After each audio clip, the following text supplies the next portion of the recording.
opening statements and instructions? Sure. So welcome everybody to the Cpdc meeting of Monday, August 8th. We have some people attending over Zoom. We have some people here in the audience. All of the board members that are present tonight are here in person. So the way this typically works is the applicant will give a presentation to the board. The board will ask questions, and then the chair will open it up to public comment. If you'd like to make a comment, please raise your hand if you're in person, or you can raise your hand on Zoom under reactions, or even just like this because we can see everybody. And when the chair acknowledges you or somebody acknowledges you, please state your name and address for the record, and then you can make your comment. At all other times, we do ask that you please stay muted so that we can all hear whoever it is who is speaking. That's the long and the short of it from me. Okay. So our first item is a sign permit application for 530 Main Street Public Kitchen. And so I'm doing the screen sharing and Andrew's doing the minutes tonight. That's how we're Okay, great. going to try to. Oh yeah, because you can only type with one hand. It's a little tricky. Yeah. It's good to mix it up, not for that reason. So do we have the project proponent here to tell us, for Public Kitchen, the project representative, to tell us about the application? Probably because Yes, this is Richard Batten. I'm from Batten Brothers Sign Company, and I'm representing Public Kitchen. Okay, great, thank you. Okay, just give me 1 second. For some 1 reason second my and we'll internet get what we is need. like not cooperating, of course. Which one was it? Do you remember? This one. This one. It's like touchscreen. I do, yeah. I never use it like I should, right? You know, it would be a perfect tool for that. Alright, just screen share this. Okay, and then scroll down.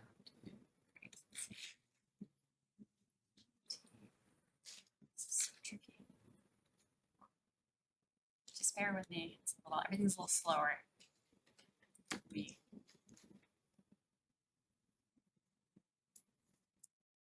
Is this a good view? I would, it's fine. Yep.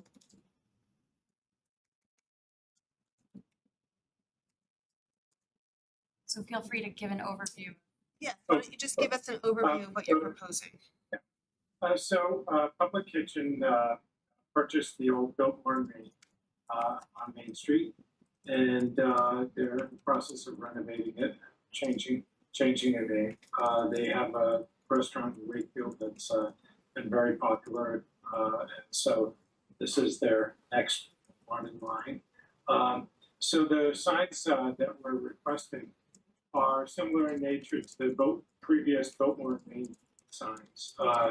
Public Kitchen sign we're requesting is actually comprised of individual letters, and they are halo illuminated. So the letter itself does not light up, but it does. There's lighting within the letter that lights up the background with LED lighting.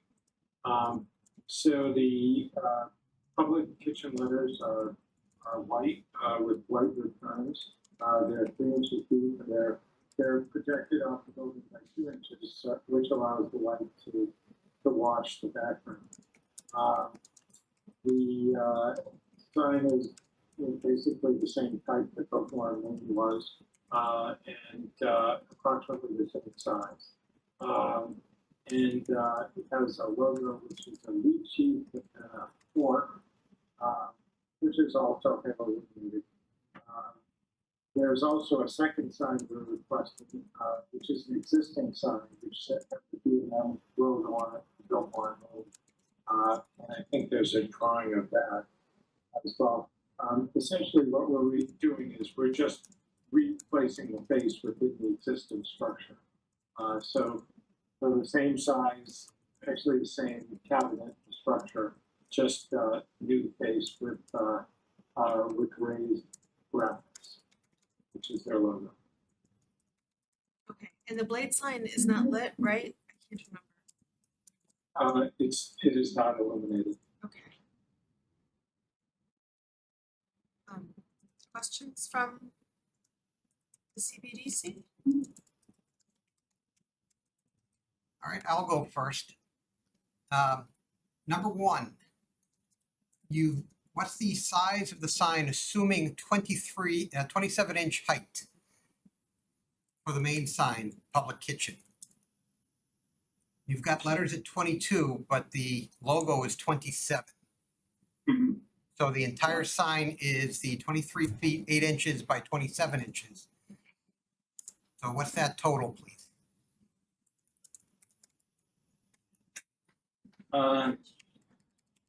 Oh,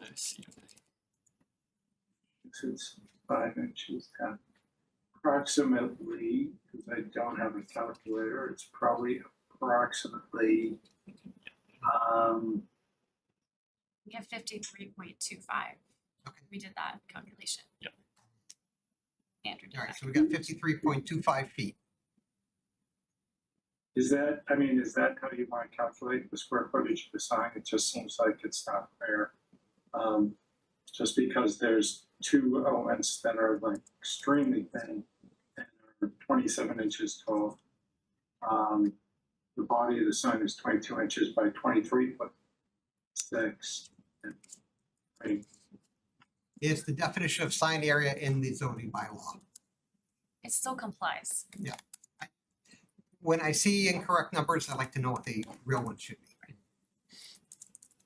Okay. Also, I'm looking at the description and the returns are quote unquote painted white returns. Is that correct? Yes. And what happens when they fade? Well, assuming that they're white, they would probably fade to white. Or translucent and the light would shine through, correct? No, because they're fabricated out of aluminum, so no light will go Okay. through there. So, yeah, the aluminum would be quite opaque. All right, so the back is Lexan, but the sides are aluminum. Okay. Yep, correct. Is the logo also illuminated? Yes, and fabricated the same way.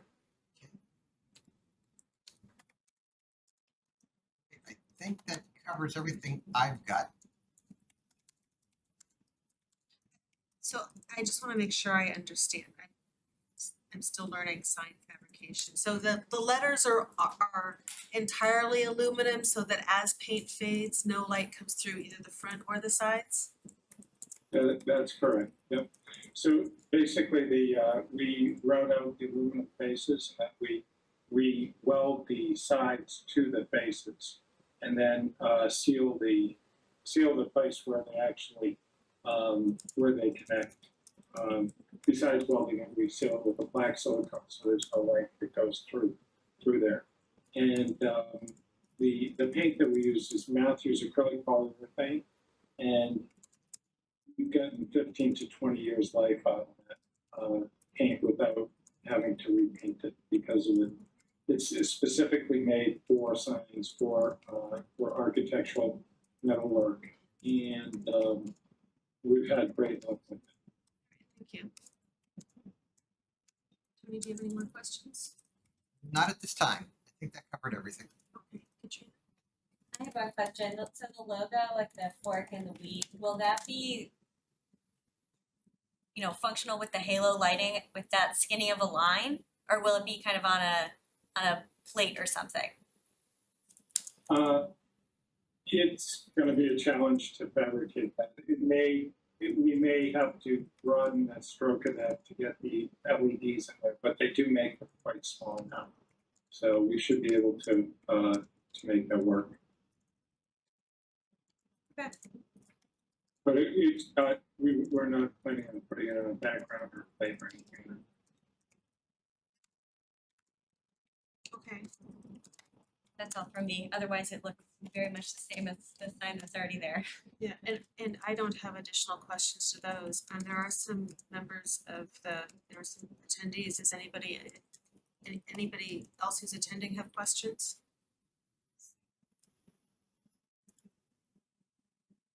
Okay.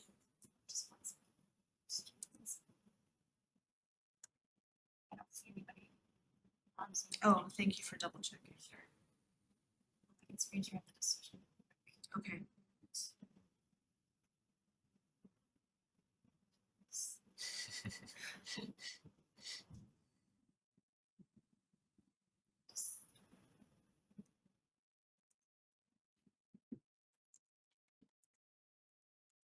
Just let me know. I'll scroll when you're ready. Yeah, so we can all take a look, because I'm also looking it at my computer. Oh, We yeah, can take a sure. look at the certificate of appropriateness here. Can I add a finding under 4? Sure. Oh, okay, you've already added the not illuminated. Yes, I did that today, thank you. Is that? It's on the screen. Right here. Oh, okay. Yes, that did not exist on Thursday. We want to add something to allow flexibility, like Katrina mentioned, like for the width of the logo. Or do you think that's not necessary? That's a good question because the logo, based on what the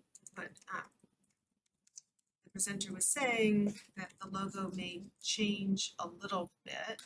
As long as it's like within the sign area, it probably would be fine, but like we might wanna say like, if it doesn't exactly match the drawing that's approved, like we could get questions later. Yeah, so do you have language that you'd recommend? I mean, should it be something like slight adjustments to the width of the logo elements? Where the logo shall be substantially similar to as presented in the proposed drawings. That sounds fine. Alright, I'm gonna add it right here. Unless you think it should be a condition. I mean, like it may not change, it may not need to change.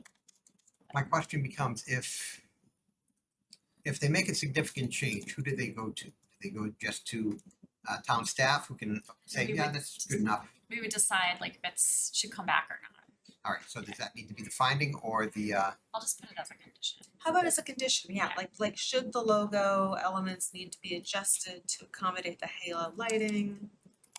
It should be substantially adjusted. substantially similar? Yeah, Okay, I'm doing this with one hand. Just give me a second. you're doing great. Should, do you want me to start by saying the logo should be substantially? Yes. I'm working on getting a voice to text software. But it's not in yet. Okay, substantially.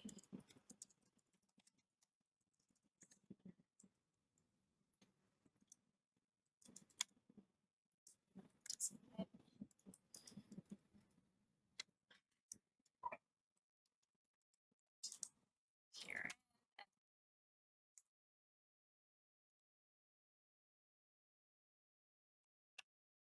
Should the logo need to deviate substantially from what's approved? Yes. Substantially.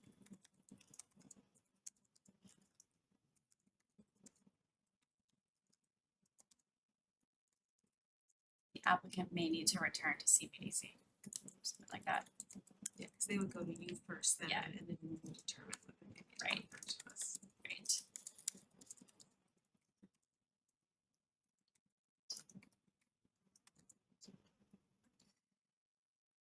Okay. Good catch. No, Katrina caught Okay. it. I just massaged it. Good catch.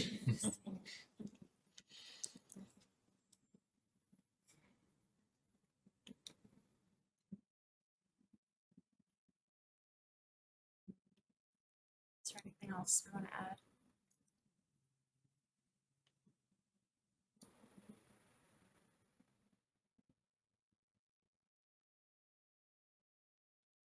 I have no other additions. Nope. If we're ready. To approve. I move that the CPDC approves the certificate of appropriateness for the sign at 530 Main Street for public kitchen. Second, All right, we're all in person, so all those in favor? Aye. Any opposed? None? Thank you very much. So thank you very much. Appreciate your time. Okay, moving on.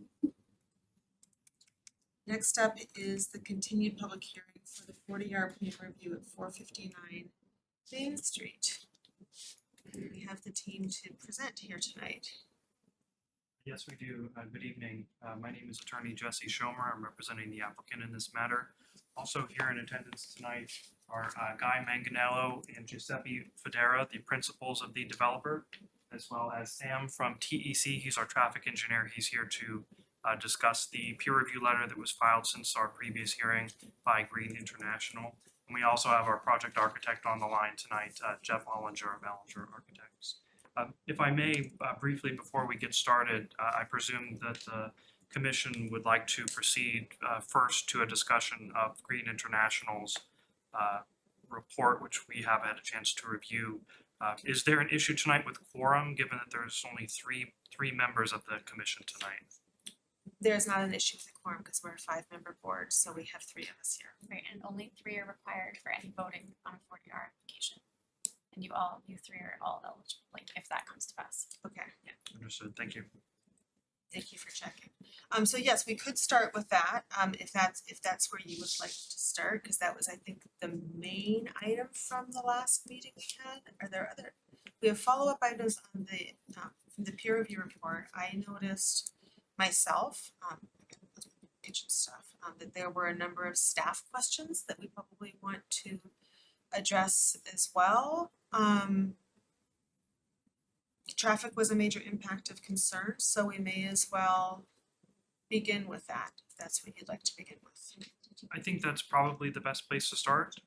We did a little bit before the hearing tonight. I sent over, for record purposes, a letter responding to all of the town department head letters that we received. But we would be happy to go through that tonight. Great, because we haven't seen that. Okay. Yep. We just received those letters late last week, so we did not have an opportunity to file those a week in advance. But we can certainly go through those letters and our responses. But I'll defer to your preference if you'd like to do that first or start with Green. Or start with what? Green International. Well, why don't we start with Green International? Great, so we have Wing Wang and Amy Allen from Green International on the Zoom. I did just make you both co-hosts in case you do need screen sharing capabilities. You are welcome to do such, but please go right ahead. All right, thank you very much. So my name is Amy Allen from Green International. I'm going to share my screen. We put together a presentation just briefly outlining our findings from our transportation peer review. So let me share that. All right, can everyone see the PowerPoint? Yes, thank you. Okay, great. So yeah, as you know, this was we were brought on to do the transportation peer review for the proposed mixed use development at 459 Main Street. Our transportation peer review consisted of looking at the site distance evaluations, trip distribution, site access and queuing, design of the parking layout and loading zone, pedestrian safety and site access, as well as potential mitigation measures.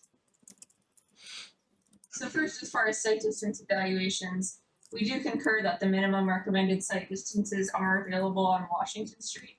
However, as you can see in this picture that I took during the field visit, traffic does regularly block the site distance for anyone wishing to turn left out of the driveway. That was also backed up by the traffic analysis within the report that shows that this is a regular occurrence. So because of that, our recommendation is to restrict left turns out of the garage just to avoid the safety issue of vehicles not being able to see to their right as they're exiting to the left. For site access and queuing, we do concur that having an entrance on Main Street and an exit on Washington Street makes sense for flow through the garage. However, like I mentioned before, we do recommend restricting the left turns out of the garage because of the queuing past the driveway on Washington Street.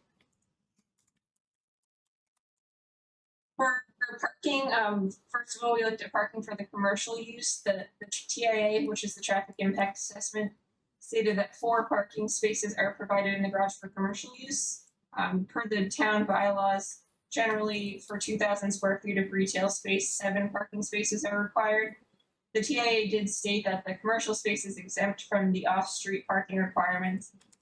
It said since it's within 300 feet of public parking on Woburn Street, we just were requesting some clarification on that because measuring the distance between Woburn Street and the site is about 1,500 feet. So we're just requesting clarification on exactly which off-street parking the applicant expects the commercial users to park in. And also we noted in our site visit that there is limited off-street parking near the site. For the parking layout and loading zone, according to the town bylaws, 15 parking spaces are required for the 12 residential units. The traffic study stated that there are a total of 19 parking spaces, 15 for residential and 4 for commercial. However, reviewing the plan, it shows that there are 20 spaces. So we just are asking for some clarification on exactly how many spaces there are and what the uses are for each. Additionally, the report stated that the loading zone will be located right here by this red text. We would just like to see what the pavement markings are going to look like to designate that loading zone. And also we just want to ensure that there's going to be adequate lighting for the loading zone so that somebody entering the parking garage looking from outside, maybe in the daylight, is able to see whether there's somebody in the loading zone so that they can safely avoid them. We're also requesting turning movements for these spaces 18, 19, and 20, just to see if when there's a delivery truck parked here, are these spaces still accessible? So next we looked at the turning movements that were provided. These were for passenger vehicles into and out of the garage and into the various spaces. So we would just request that the applicant shows that emergency vehicles are able to access the garage as well. So just another figure for that. So the last thing we looked at were potential mitigation measures that could offset some of these impacts. First, because it was expected that a lot of the commercial users and also some of the residential users would be parking off-site and walking, or for the residential, I'm sorry, they would be taking public transit. We recommend that the pedestrian accommodations be enhanced at this intersection of Main Street and Washington Street, which the site abuts. The applicant does plan to upgrade the northeastern curb ramp, which is adjacent to the site. But ADA requirements would require that if you're going to upgrade one of them, that the rest of them should be upgraded as well to make it a fully ADA accessible intersection. Also, we noticed that along Main Street to the north of this site, there are textured crosswalks similar to the photo on the bottom here.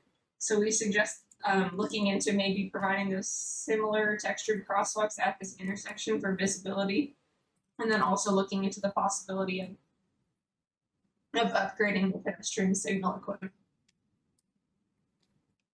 Then for vehicular potential mitigation measures, again at this intersection of Main Street and Washington Street, we suggest upgrading the signal heads so that they all have backplates and reflective borders to enhance visibility. Also taking a look at the existing traffic signal phasing and timing, try to optimize it and potentially increase safety there. So the report did state that the applicant would look into optimizing the traffic signal timings upon opening the development, but we just would suggest that they be adjusted prior to the opening and then reevaluated again 6 months after.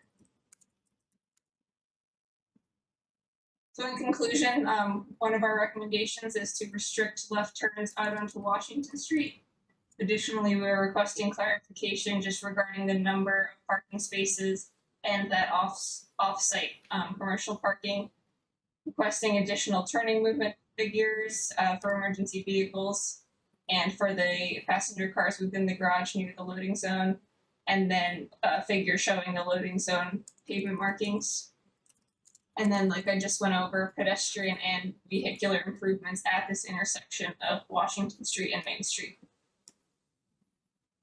So that concludes the outline of our comments from our peer review, and we're available for any questions. Okay, thank you very much. And I read the report and found it very helpful. Thank you. Great, no problem. Let me start with questions from CPDC for Green International. I will start. You state that 7 parking spaces are required for retail. Which section of the zoning bylaws you're using to refer to that? Is it 10.5.8.1? I'll have to flip, check, let me see. There is a table in the bylaw. Like, Tony, as opposed to section 9. As opposed to section 9? Is that what you're asking? Yes. I think it was within section 9. The reason Yeah, it's in section 9 off-street parking requirements. Yeah, but for the downtown smart growth district, there are different rules under section 10.5.8. Okay. And if they're under, says the retail and restaurant, I believe they don't need any spaces. That's within, are you saying within 300 feet of off-street parking? Yes, but Yes. not that, because they're not within 300 feet of off-street parking, but if it's retail or restaurant, they don't require any space. Retail or restaurant doesn't require according to the zoning bylaw for 10.5.8, Which is the 40R which is the 40R section. section. Okay, understood.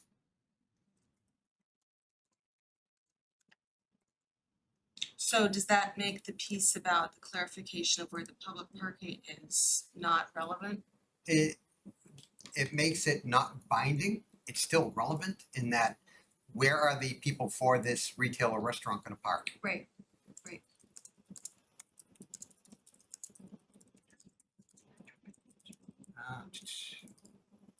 And while you do mention the textured crosswalk further north on Route 28 Main Street, maintenance on those has been, shall we say, a problem. Okay. So I don't know if there's an alternative, stamped concrete versus actual brick.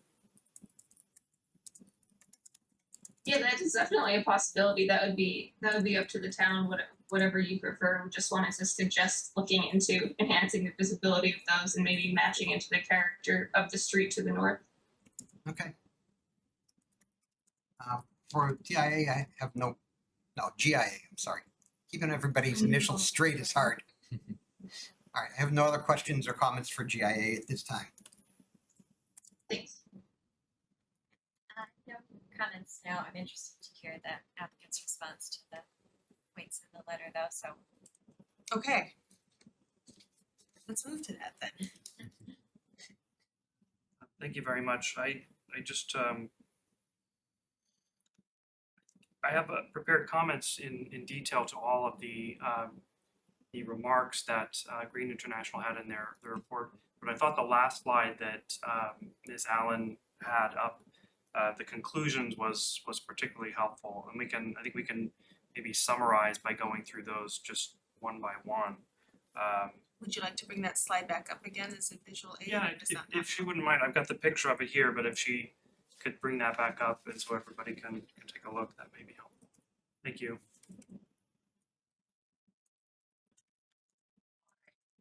Is it up for everybody? Yeah. So Okay. in response to point number 1, we're agreeable to that as a condition of approval of the project. We think that's a fine idea and are certainly willing to do that. Regarding the second bullet point, there's a total of 20 parking spaces, 18 are for the residential portion of the building, 2. Jeff, correct me if I'm wrong, 2 for the commercial space. Apologies, Jesse, and apologies for any confusion over this. We had a slight reorganization of the garage where we were able to remove some mechanical space, and so that's why we were able to add a 20th space over 19. And that allowed us to have 3 spaces for the retail one that would have a 5-foot aisle next to it. That wouldn't necessarily be an ADA space, but it would be made additionally accessible with the 5-foot aisle. We would have one for the retail manager, one that would be unassigned, and then we would have 17 spaces available for the residential side of the project. And so 15 are only required. 2 of those could be visitor as well. May I ask just And that also includes the 11-foot van space as well as an additional ADA space. okay, I just wanna make sure I understand. So you said there were 3 retail. Yeah, maybe we can go to the plan. Amy, can you go to the plan? Oh, sorry. Yeah, so spaces 18, 19, and 20 would be related to the retail. And everything that's 1 through 17 would be related to the residential. And so for the retail, there's 1 for the manager, and did you say, you said 1 is unassigned, but did you mean 2 are unassigned? Yeah, we have a third one that's unassigned, so it could be assigned to an additional employee, or it could, so it would be a flexible space depending upon how the retail wanted to use it.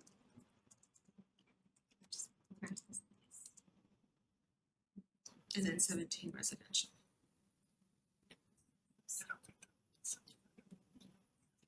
And when you say 2 of them would be for visitor, I assume we'd put that in the conditions so that it's not sold off or rented out to any unit that would want an additional parking space? I'd have to clear that obviously with the owners to make sure that was what they wanted. There may be other uses such as car share or something along those lines that might be beneficial as well.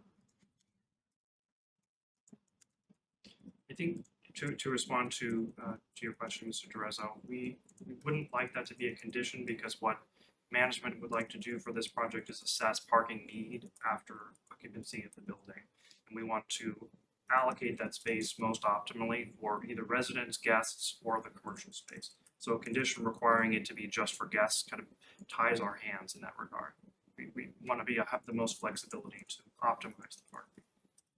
Okay. So if we could go back to the conclusion page, and we'll skip past the third one because Jeff has a slide he'll put up, but that'll mean Amy has to take this down. Going on to the fourth bullet point there, the pedestrian and vehicular improvements, we certainly acknowledge that replacing the ramp on our corner of this intersection triggers ADA requirements to replace the other ones. We'll be in compliance with ADA, and if replacing that requires that, we'll go do that, of course. With respect to the other suggestions of the textured pavement or brick crosswalks there, I see that there are other crosswalks in the location that have that similar pattern. But as you mentioned, Mr. Terezzo, there are some maintenance issues with those. So we'd like to get some clarity from Green about what exactly it is that they have in mind before we speak more substantively on that. We're willing to do certain measures to mitigate the traffic impact of the project and beautify the site, obviously, but we'd like to get a better sense of what it is that DPW and the town departments and planning would like to see for that intersection before we say yes across the board to those sorts of conditions.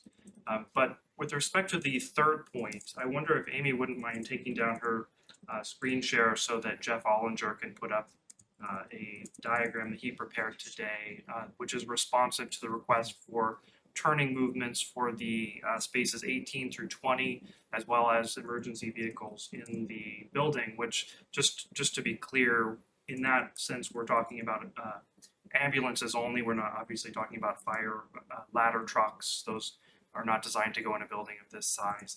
Would have no reason to go there anyway. But Jeff, go ahead, please. Go ahead and describe what this demonstrates. Sure. So actually, I'll recap with some basic dimensional information, just so everyone's clear. Again, at the top is a summary of our proposed parking space distribution. As per the emergency vehicle turning movements, it's listed that Reading uses a Horton Type 1 ambulance. which has a wheelbase of 14 feet 3 inches and allows for a 24-foot turning radius. So our turning movements are using a 24-foot turning radius for exterior and interior turning radii. And this is generally used for our delivery truck planning for those movements. We've also looked at the emergency vehicle and ADA access and ambulatory requirements. And so our ADA van clearance is 8'2", as typical. The passenger loading zone requires a 9'6" clearance, and a Horton Type 1 ambulance is 9'4" tall. So we have a 13'6" podium, and we believe that we can achieve a 10-foot clearance zone for the drive aisle. And so that would allow for a Horton ambulance to pull all the way through our garage. Next, we have our turning movements for spaces 18 through 20. And I'll let this slide illustrate this better. So pulling in off of Main Street, we've allowed for a 24-foot interior radius of the turn and a 32'6" exterior radius. Once we've shown here a vehicle that's parked in our loading zone. Here we have the stripe zone that would allow for an accessible space to have a stripe zone that they could walk into the retail with. And we show here turning movements where the car pulls past, or the vehicle pulls past the parked loading vehicle and then backs into the space. And this is a scenario for when there would be a vehicle loading, in that spot. And so these three spaces can easily be backed into, given that we have a 22-foot wide drive aisle. So we have, a very generous drive aisle, and we're also already anticipating having a clear spanning structure. So for those reasons, we've been able to distribute the space such that it'll be tight, but you will be able to back into these spaces according to these basic kind of diagrammatic analysis. Spanning. I beg your pardon? What does clear spanning mean? Did you hear that question, Mr. Ollinger? I'm sorry, what was that? The question was, what does clear spanning mean? Oh, meaning that you will have 10 feet from one column to the other clear. So there'd be a clear span of 22 feet. The span of the structure will be 22 feet across the drive aisle. And so you will have a simple structure that allows for a 10-foot zone that's 22 feet wide. A 10-foot zone that's 10 10-foot tall high zone Yeah, 10-foot high zone. is 22 feet wide, okay. Thank you. Sorry. Question. Yes, sir. Do ADA rules allow you to have parking or a loading zone on a accessible stripe zone? Are you talking about this one that's here in the front? I'm talking about where you've got the loading zone and where you had your stripe zone for your ADA accessible to get into retail. Yeah, it's acceptable to have a path. The path has to be indicated and illuminated and kept dry. But it's common for paths to go over a parking lane. It's not desirable. I'm just looking at it and I'm going, okay, you've got somebody in a wheelchair and you've got a loading zone and they can't get into the retail.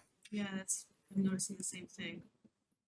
Well, again, this also isn't necessarily the only way into the retail. There will also be accessible entrances on the sidewalk. And this isn't considered an ADA space.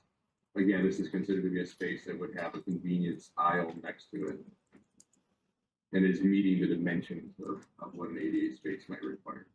But it's not a required ADA space, and so therefore it doesn't meet all of the same requirements that ADA may have. So the stripe zone is really more of a walkway than an ADA accessible stripe. Exactly. And if there was a person that needed to be dropped off there and walked into the, it would be sheltered. Obviously, there's an issue if there is a loading scenario, but Again, this is also a convenience path, and so the idea that we could also be walking out the sidewalk is very much available. And just out of, for the fun of it, how far off is that delivery van from the wall? That van's probably looks about a foot off the wall. Okay. What if the loading truck were to pull forward a little more, right? So it wouldn't block that aisle. And then instead it would block the areas where the designated employee parking spaces are. Like, so the people are gonna be there all day.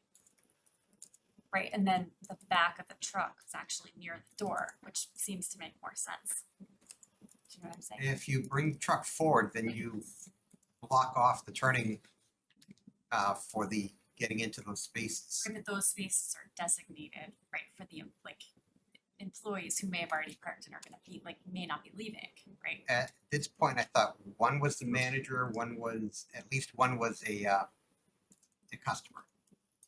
Yeah, I don't know, I was just thinking about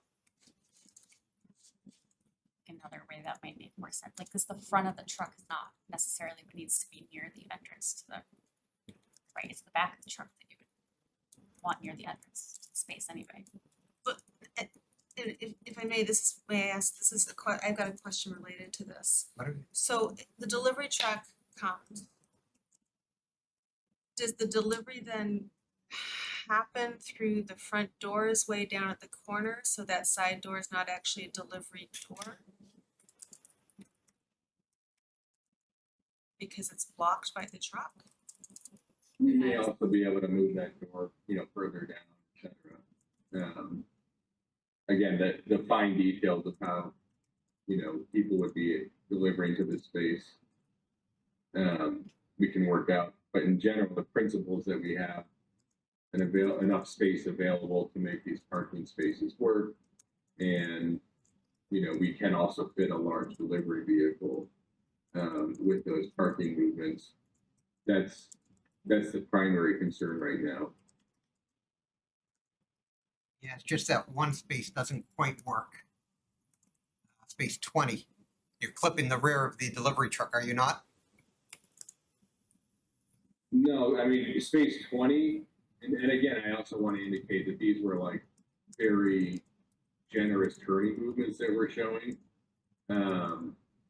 This doesn't clip the truck. It clips what could be the zone. I pulled it up at the zone. The Okay. line may be a little bit fat. And so you are able to get a 24-foot arc into the garage. The person may also pull in a little bit, less perfectly than this perfect arc is showing, and maneuver in. So there would be some maneuvering around that loading vehicle, but again, the loading vehicle is there to support the retail and would only be temporary. Okay.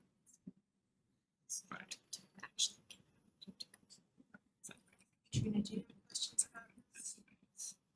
Not about these And I guess I should ask if Green International's on the line. Do you have questions about this? We don't have any questions right now, but we'll have to take a closer look at this. So I'm assuming that these figures are going to be sent to us for us to review. Okay. Yeah, we will. Then And we'll- if there's further analysis that may help to, put this to bed as an acceptable arrangement, that'd be wonderful to do as well. Okay, yeah, we'll definitely take a closer look when it's sent to us, and we'll get back to you with any questions at that time. Okay, thank Okay, thank you. And I'm assuming these figures will be sent to CPDC as well, because from where we sit, we can't actually read the numbers or anything. Yeah, absolutely. This figure here that you're looking at was sent to Andrew about half an hour before the hearing, so I'm sure that it was circulated to you. The other points I think that were raised in Green International's report that she mentioned in her presentation, and Sam is available to discuss this in greater detail, was the number of the locations of public parking spaces around the site and what we're considering to be most likely to be used by the commercial spaces. Sam, do you want to talk about that? Sure. So just in case you don't remember me, Sam Gregorio, Senior Traffic Engineer at TEC. It's been a while since I've been at work meetings, at least in person. So without the actual traffic study right in front of me, I'm gonna take a guess that the reference that was in the slide, 300 feet to Wilbur Street might have been a typo in the report. It's meant to be just 300 feet of the site. And then include what may also be up on Wilbur Street, the giant lot. Within 300 feet of the site, there's the 6 spaces on Ash Street, the diagonal, run across diagonal to the intersection. There's another, I believe, 6 spaces on the west side of Ash, the parallel section of Ash from Main Street. So right there, there's 12 feet. Not to say that they might have other cars in them, but they are available for the retail commercial use. And then a little beyond 300 feet on Main Street, there's another 12 or so on-street parking spaces just within 500 feet of the site on Crystal One Main, and then the giant lot off of Woburn.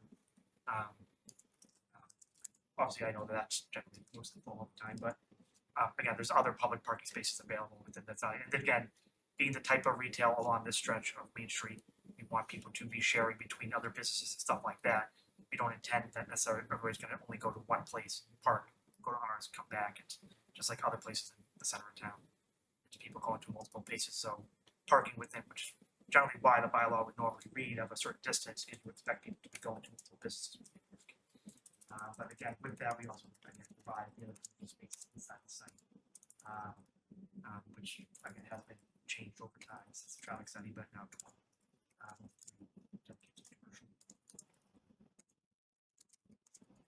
I have a question about on-street parking. I seem to remember at the last meeting, there was discussion of a potential additional on-street parking space in front of the project site on Main Street. Was there any follow-up on that discussion?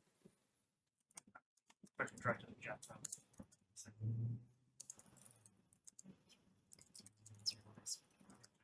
I think that the issue there, if I remember correctly, was a question about the width of the sidewalk in application, because the site, the Rise site tapers next door. That's something I think we would like to explore with DPW as the project moves forward to assess whether there is space to do it. But we don't have any further information about that at this time, whether it's feasible. Okay.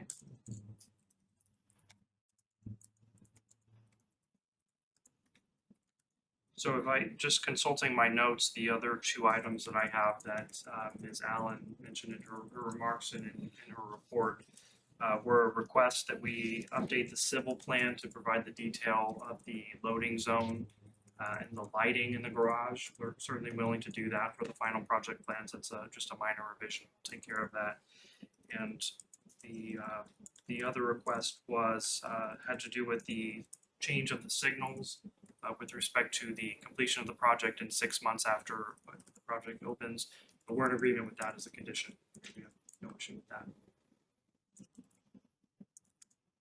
And all of the items about upgrading equipment, upgrading the signal heads, I think they were called. We need to talk about all of this at the transportation task force. Okay. Like, I mean, all of it would be contingent on that group agreeing, and then some may also require a wet step for it, Yeah. depending. So Okay. there's a process kind of built into that. That can all be conditioned. Okay. We've done things like this, like after projects have been approved, we've like worked out final designs and of you know, public owned and street escapes and things like that. So, Yeah. just so you know. And just to add to what Julie said, we're willing to go through that process to work out those details as the project moves forward. Typically, I think it's done later in the process because you really want to hone in on the circumstances that are going to be present when the project is built rather than now, because we don't know when this project is going to be finalized and constructed. So it's generally better to do it as the closer in time to when you're actually going to have people living at this property. Can I go back to the public parking of it? I just wanna make sure I understand, the public spaces that you were counting are the ones across the street and across from that little green area on Ash Street? There's other ones on Ash Street, some of the diagonal section. Yep. Just on the straight section that's parallel for that block that's going north, Where's the straight section? between Washington and the next street up. Green. So you're looking at the spots that are between, basically TD Bank going north. The general on-street parking as well as the diagonal ones, the heading ones on Ash Street for the diagonal section. And those are just the ones that are within 300 feet, let alone what's that now, the on-street parking in Washington, starting Green. Okay, I just wanna clarify, cause what my read of the off-street parking requirements in the 40R is that, is that what counts as areas that are 300 feet from public off-street parking, so counting on-street parking, I don't think that's. Correct. However, if you look, retail and restaurant don't need any spaces. Right, However, if they do put an office there, then they're gonna need is it two spaces or one? I 2 forget. spaces per 1,000 square 1,000 feet. square feet, which they currently have 3. Right.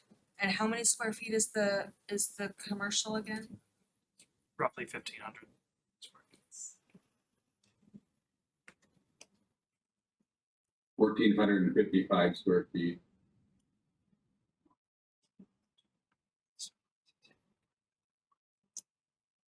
No mechanism in the zoning bylaw for percentages for downtown smart growth. Any other questions about that? Not about that, I just wanna second the positive comments for the intersection improvements, because I think early on it was mentioned that connectivity to that Ash Street parking is a little bit dicey because that intersection is not the most pleasant to cross, so I think making that parking feel more accessible by improving the intersection would be a good condition.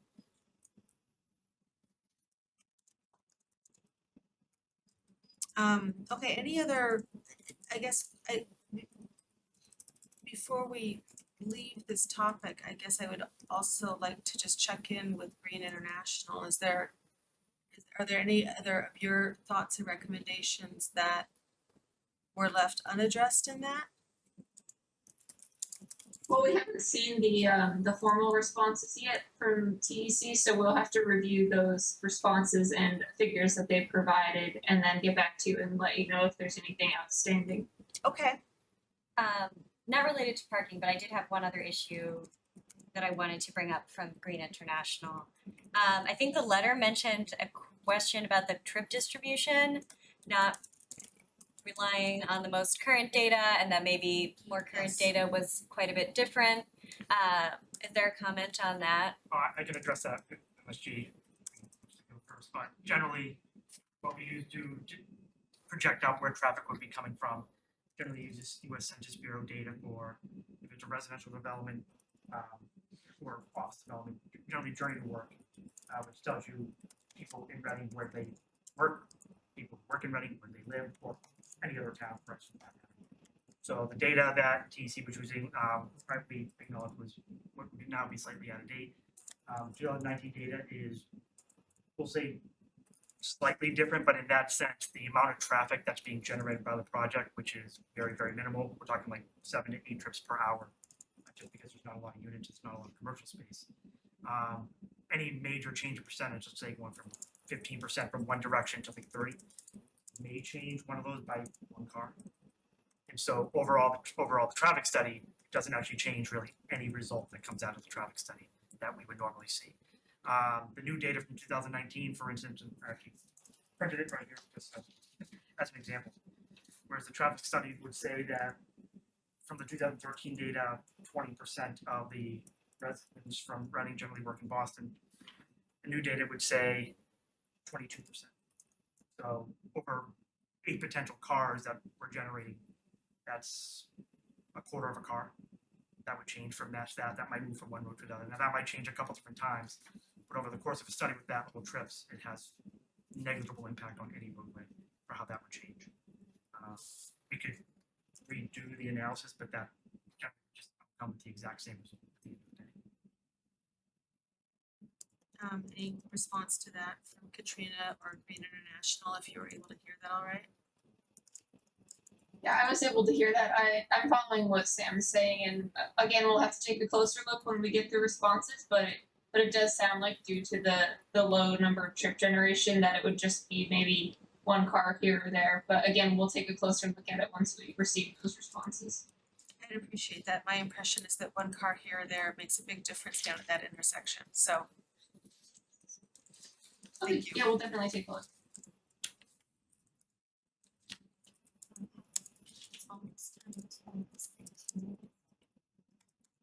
Oh. Do you wanna pause and now, do we have people from, I don't know, so it just made me put to others, I can pull it on this. okay, thank you. Do you mind if we do that? Just take care of a little bit of like mid-business to take care of continuing the 8:30 hearing in case people are here anxious to hear about that? Okay.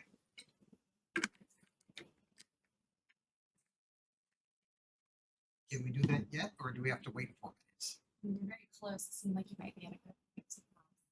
No, you decide. I say we do it now. Yeah, I'm fine with doing it now. Well, look, my computer says 8:30. Mine says 8:27, and it's mostly, and if anybody hops on new, that we think might be here, we can announce that we've just done that. It was also printed on the agenda, but. Okay. Here, up on the screen. Okay, regarding DSGD application 25 Haven Street, Reading, Massachusetts, assessors map 16 lot 309. Dear Miss Adrian, on behalf of 25 Haven Street LLC, we respectfully request to continue the hearing scheduled for Monday, August 8th, 2022 for the next available hearing date on September 12th, 2022. The applicant is continuing revisions to the proposed development plans to address comments received during the DRT and initial public hearing. Please contact me should you require any additional information. Thank you. Respectfully, Joshua Latham. So we have 9:30 on September 12th available. Okay.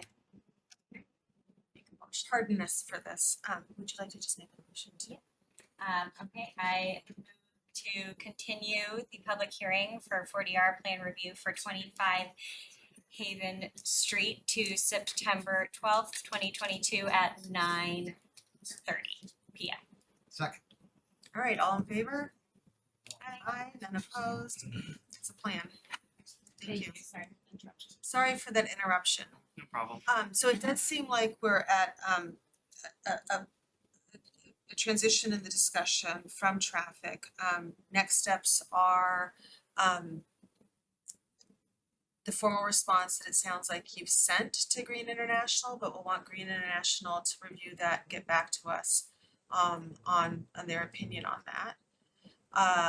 And it sounds like you've also sent those turning diagrams, and so they'll look at that.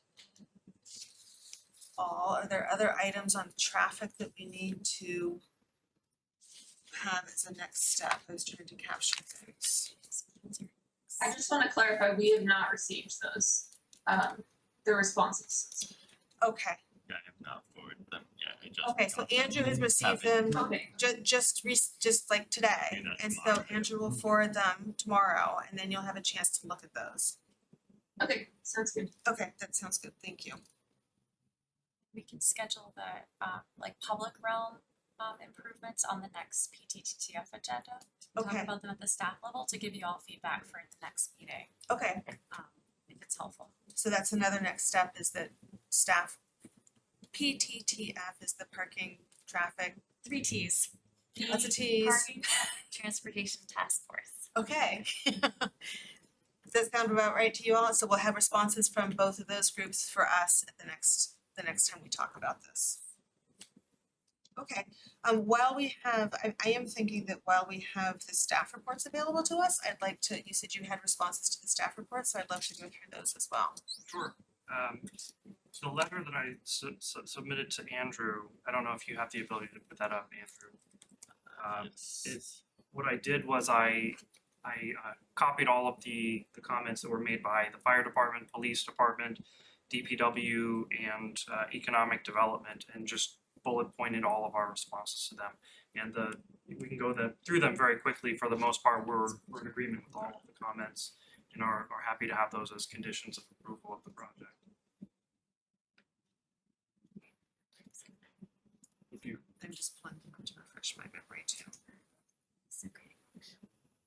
So the first heading there, Reading Fire Department, they only had one comment in their letter, which was that vehicles cannot be parked inside the garage until fire protection system and CO system has been installed. That's a fire code issue.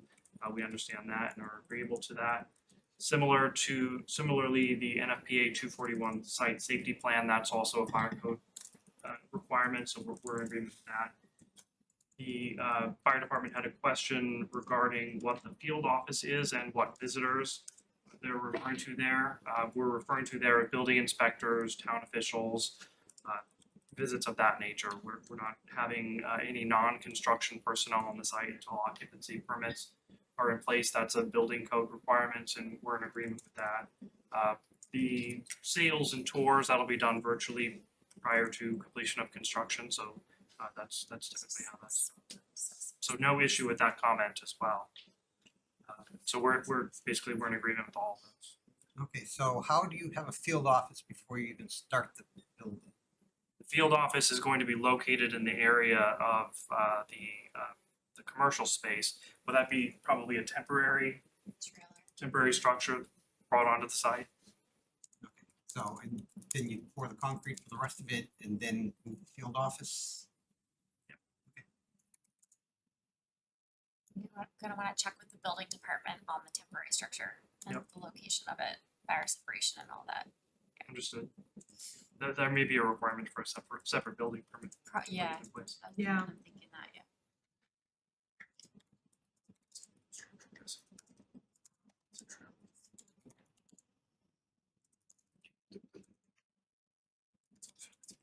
So unless the commissioners have any questions or comments on that letter,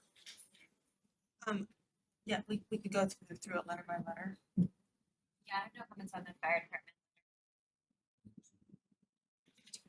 No. Okay. Okay. the next letter, and this was not arranged in any order of importance, was the Reading Police Department. They were wondering what the phrase temporary lane closure meant in the traffic management plan, whether that's temporary or semi-permanent with jersey barriers. It's the former. These are intended as temporary restrictions for when materials are being loaded onto the site and staged, brought on, when the crane is coming onto the site and being removed from the site. And these would be temporary. There's no proposal to have semi-permanent jersey barriers or anything of that nature. So are you, go ahead, You, no, please. after you, Tony. So where you're building out to the edge of the lot, you won't be closing off the sidewalk at that point? Sidewalk will be closed. We're not, for the most part, we're not going to be closing the street. Sidewalks will be closed on Main Street for the duration of the project. There'll be scaffolding on Washington Street to allow pedestrians. So what I saw from the plan was that you had them crossing the street at Green Street? Yeah. Without a light? That's a pedestrian crossing. There's no signal there, but it is, cars are required by law to stop to pedestrians and yield. Yes, they are. Do they? No. Okay, so, but the Chronicle building has closed off a lane for, I don't know, 6 months now at least, if not longer. So there's no, I mean, when you say temporary closure, we're not talking at any time it would be more than 24 hours? Guy, do you want to talk about that? It would just be a matter of hours. Truck coming in, pulling into the spot, being unloaded, leaving, the barriers go back to the side. Okay, so you say 2 hours max? It all depends, yeah, 2 hours max, all depends on how long it takes to unload a truck. It depends on the type of loading, the point of the construction, you know, we have large steel members that are gonna be lifted and craned onto this site as we build up the podium, and then open web trusses that need to be set while we go through the vertical construction. That is the primary use of any temporary lane closure. we've got staging for the crane on site that will not impede the streets, so we've done a very good job at mapping it out so that as to limit any impedances on the road. As much as we can. So as the police department say, so you could put a maximum length on that? I would say a maximum length, I would do 8 hours one day. Because 8 hours will cover both the morning rush and the afternoon rush. If you're doing it during a weekday. And you could create traffic jams up and down 28. Then I guess that's something we'd have to work on. The sidewalk with theirs. We have to split it to 4 and 4 and Right, do what we can. right. That's similar to what I'm wondering, is it the kind of thing where it could be conditioned so that you're not closing the lane during rush hour? Yeah. Yeah. And that's feasible? Yeah. We're doing like the Absolutely. major staging stuff? Again, this is not for the duration of construction, right? It's for the structural. Structural. Right.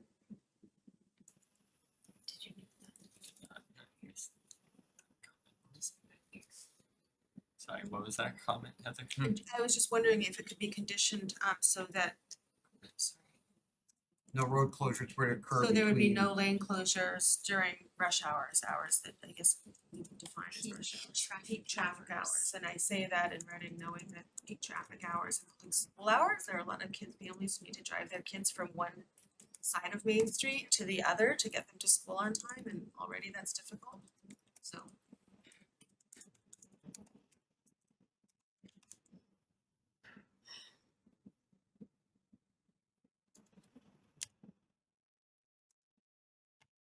Any other questions on that? So going on to the next letter from DPW, just one comment there as well, just noting that we're responsible for snow removal during construction on the sidewalk and the pedestrian area. We're in agreement with that. The final, do the members have any questions about that? We have no issue with that comment. I'm fine with that as a condition. The final letter was from the Economic Development Director. The first comment was, I think she may have been slightly mistaken about what the proposal was for the construction management plan. She commented that the developer is proposing to close the sidewalk along the Rise building. We're not closing the sidewalk, it's just there'll be signage alerting pedestrians who want to pass through the area. They need to cross and go to the other side of Main Street. The sidewalk in front of the Rise building will be open at all times. There'll be no staging, no materials, no closure of street parking, no closure of any of the lanes in front of the Rise building at any point of the construction. So this is a niggly detail, but I think for the businesses it's important. I think the signs should say not only is the sidewalk closed, but that the businesses are open. Yep, agreed. Yeah. I think that's a great idea.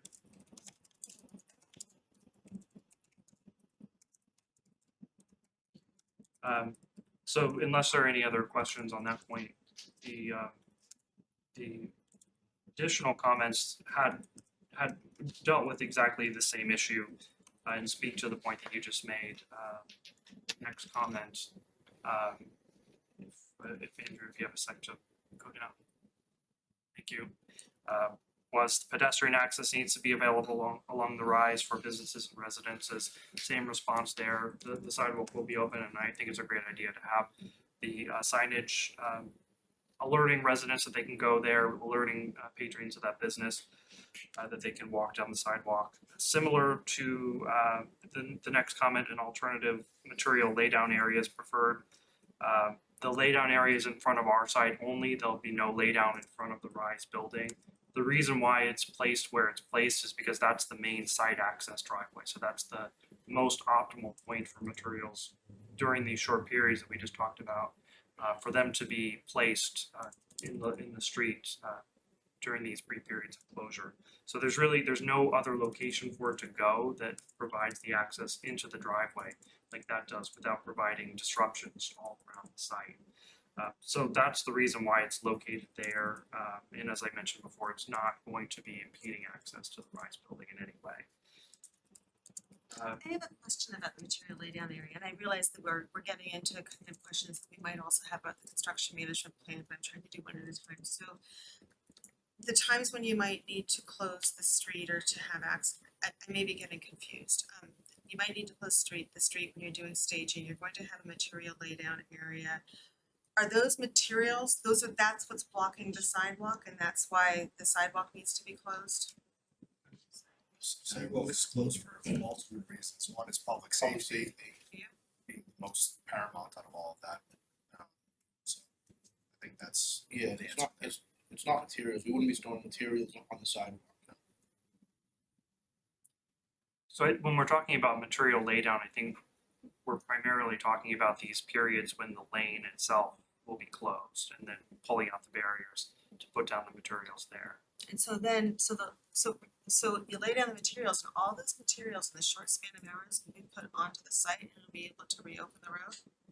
They're scheduled to be delivered and set in time, right? So Okay. the truck pulls up, right? So let's imagine a truck is with full-size truck is coming on with the beam to set on the building. Okay, they're gonna pull their we're gonna instruct them to come from the southbound, northbound, right? So they're gonna pull up right into that lane closure. The crane is set in that green shaded space next to the yellow shaded space. They're gonna pull up, the crane's gonna lift the beam, set the beam. As they pull the beam off, the truck is then just pulling straight north and continuing on all the way down until they get to the clover leaf to get back onto 93, wherever they have to go. So there's explicit instruction as to what the movements need to be and how to minimize any type of disruption to road traffic. And all this is timed and coordinated, like all of our sites. So I'm sorry to revisit this. This wasn't in the police department email. But my question is, while it's not 24/7, how many days do you think it will be that? Is that going to be like months of that's happening on a daily basis, and then trucks are coming up and turning left up by the church? Or is this just like every once in a while? I mean, to get onto 93, you gotta make that left, right? Yeah. I would instruct them to go all the way down to up to North Andover to the Cloverleaf. There's The bypass road. Yeah, the bypass road. Okay. That's a much safer place for them to turn than the pedestrian. Pedestrian safety of those large trucks. So it's hard to say until we get to the point where we have full structural sets to be able to schedule this out, and we'll have a clear schedule at that point. I think it's a bit putting the cart a bit before the horse to be able to give you a clear answer as to we don't even know what the structural member sizes are yet. So we'll do our best to break down materials. Joey can talk to how you guys handle the jobs, you handle the city work. You guys receive materials at your yard and break them down to box trucks and move that way too. There's a multitude of ways to manage a more urban site. Right? But even with box trucks, you'll need to close that lane, No. right? But cars will still need to go around the box trucks, right? Box trucks will pull into the site. Okay. So truly, it is solely for those large, oversized structural members to be able to be craned off and set. You can imagine, you've seen some of the other construction in town, it doesn't take months and months to put a structure up. Once that structure's up, The smaller deliveries. it's small numbers. Once again, I'd call your attention to the Chronicle building. They About haven't started months the and months. structure, I think they're helical piles is what I saw going by the other day. Pile drive, it's very different, but yes, I agree, yeah. It's been months and months. Yes, on our sites, we haven't had those issues. All right, you said you'd instruct the truck drivers to go up to where? Yeah, the clover leaf. The Andover bypass, 125. So So we don't want that's the easiest way to take a turning movement to get back to 93. We don't want them turning on 129. No. That's And how would you enforce that? I mean, they're instructed, I know, but, they're contracted to do so. well, contractors are instructed not to park in illegal spots, and they do it all the time. They take the $25 ticket and just write it off. So if you don't have control over your own contractors, what makes you think you have control over a truck driver? I can't speak to that, Tony, because all of my contractors abide by our contracts.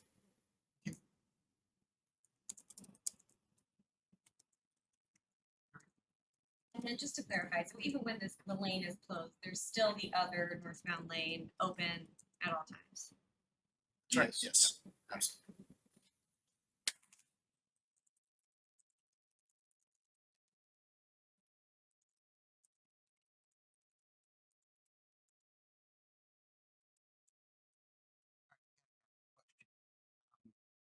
So even the northbound lane is open even while the load is being pulled off by the crane. Yes. Okay. I just find it strange because I know many times I'm forced to wait while something is going on in the other lane because they want to make sure that I don't die if something goes wrong. So, I mean, if DPW or, I mean, police Police department department. feels the necessity to do Right, so, to do so, then, you know, for the few minutes it takes to Takes- lift it off, then Okay. let them, judge that. I'd like to find out from the police department if they think this would require, from what Tony found out, with what Tony just mentioned, if they anticipate that, you know, on the days that this is happening, if they would actually need to close that side area, that second lane, that second northbound lane as well. Because it is up to them.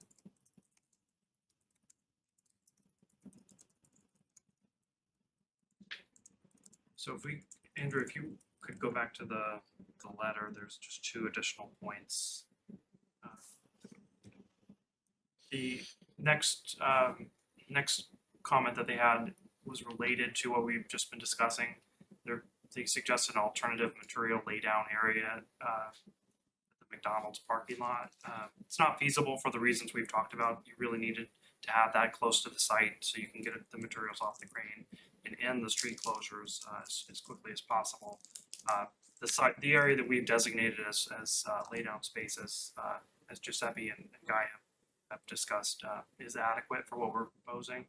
And then the final comment that they had was that the contractor parking could be located at the Bolton Ash MBTA lot.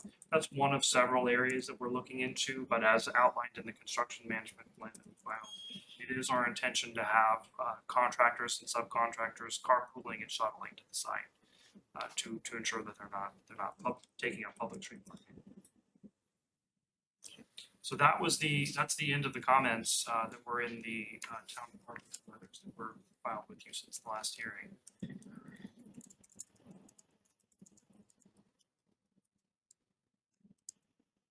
All right, are there any other comments from comments or questions on from CPDC on the materials? And I know we had the construction management plan as well. We touched on it some with the traffic impact. That's what I was mostly concerned about. But other questions right now? Or comments? Not on the materials presented thus far. Okay. You're waiting for the I assume there'll be additional comments about the development and so forth. Should we go to pause for public? yes, that's exactly what I was going to do. So that's great. Let's see what members of the public would like to talk about tonight. The comments we have. I know we got a number of letters, so some of the information I think is in our packet, but community input. Are there people who would like to speak? Thank you. Lisa Johnson, 166 Washington Street. I'm starting, we each have just a couple of things to say, but so much of the stuff about traffic and parking and all of that and construction was more what I was focused on, so I'm just gonna start. One thing about the parking I just wanted to bring up, now I know John's not here and I think he was kind of overseeing a lot of the peer review. I know you're all involved in it. I don't know if he gave any questions or comments in advance, but I Not in guess advance, no. he might comment after this meeting. But one thing that was brought up, and it might have been him, that's why I thought of it when we were talking, is with the retail parking and the 2 retail customer parking spots, it was pointed out the last meeting that they can't be seen from the street.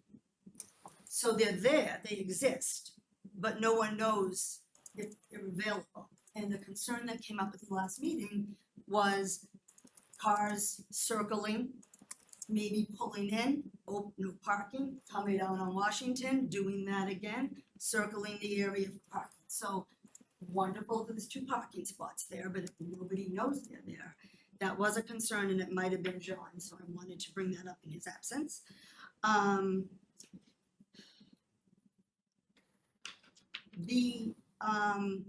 The recommendation that I thought was great about to restrict the left turns out on the Washington Street driveway.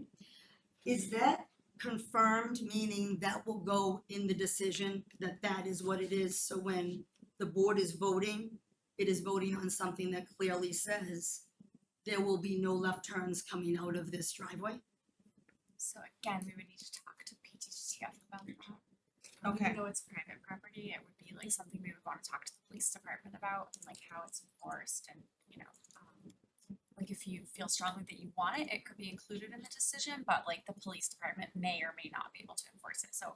I think, thank you, because it's been brought up, I think it was brought up even earlier on at one of the other meetings of, okay, can you restrict left turn? Not can you, of course you can try to restrict anything, but can you effectively restrict left turning out of anywhere? And I think that was left as an open question. So the feedback from PTTF about whether that would feasibly be enforced, I think it's a really important one because it seemed like to me, I'll just speak on that. To me, my takeaway is that it seems like a very important element of managing the traffic impacts.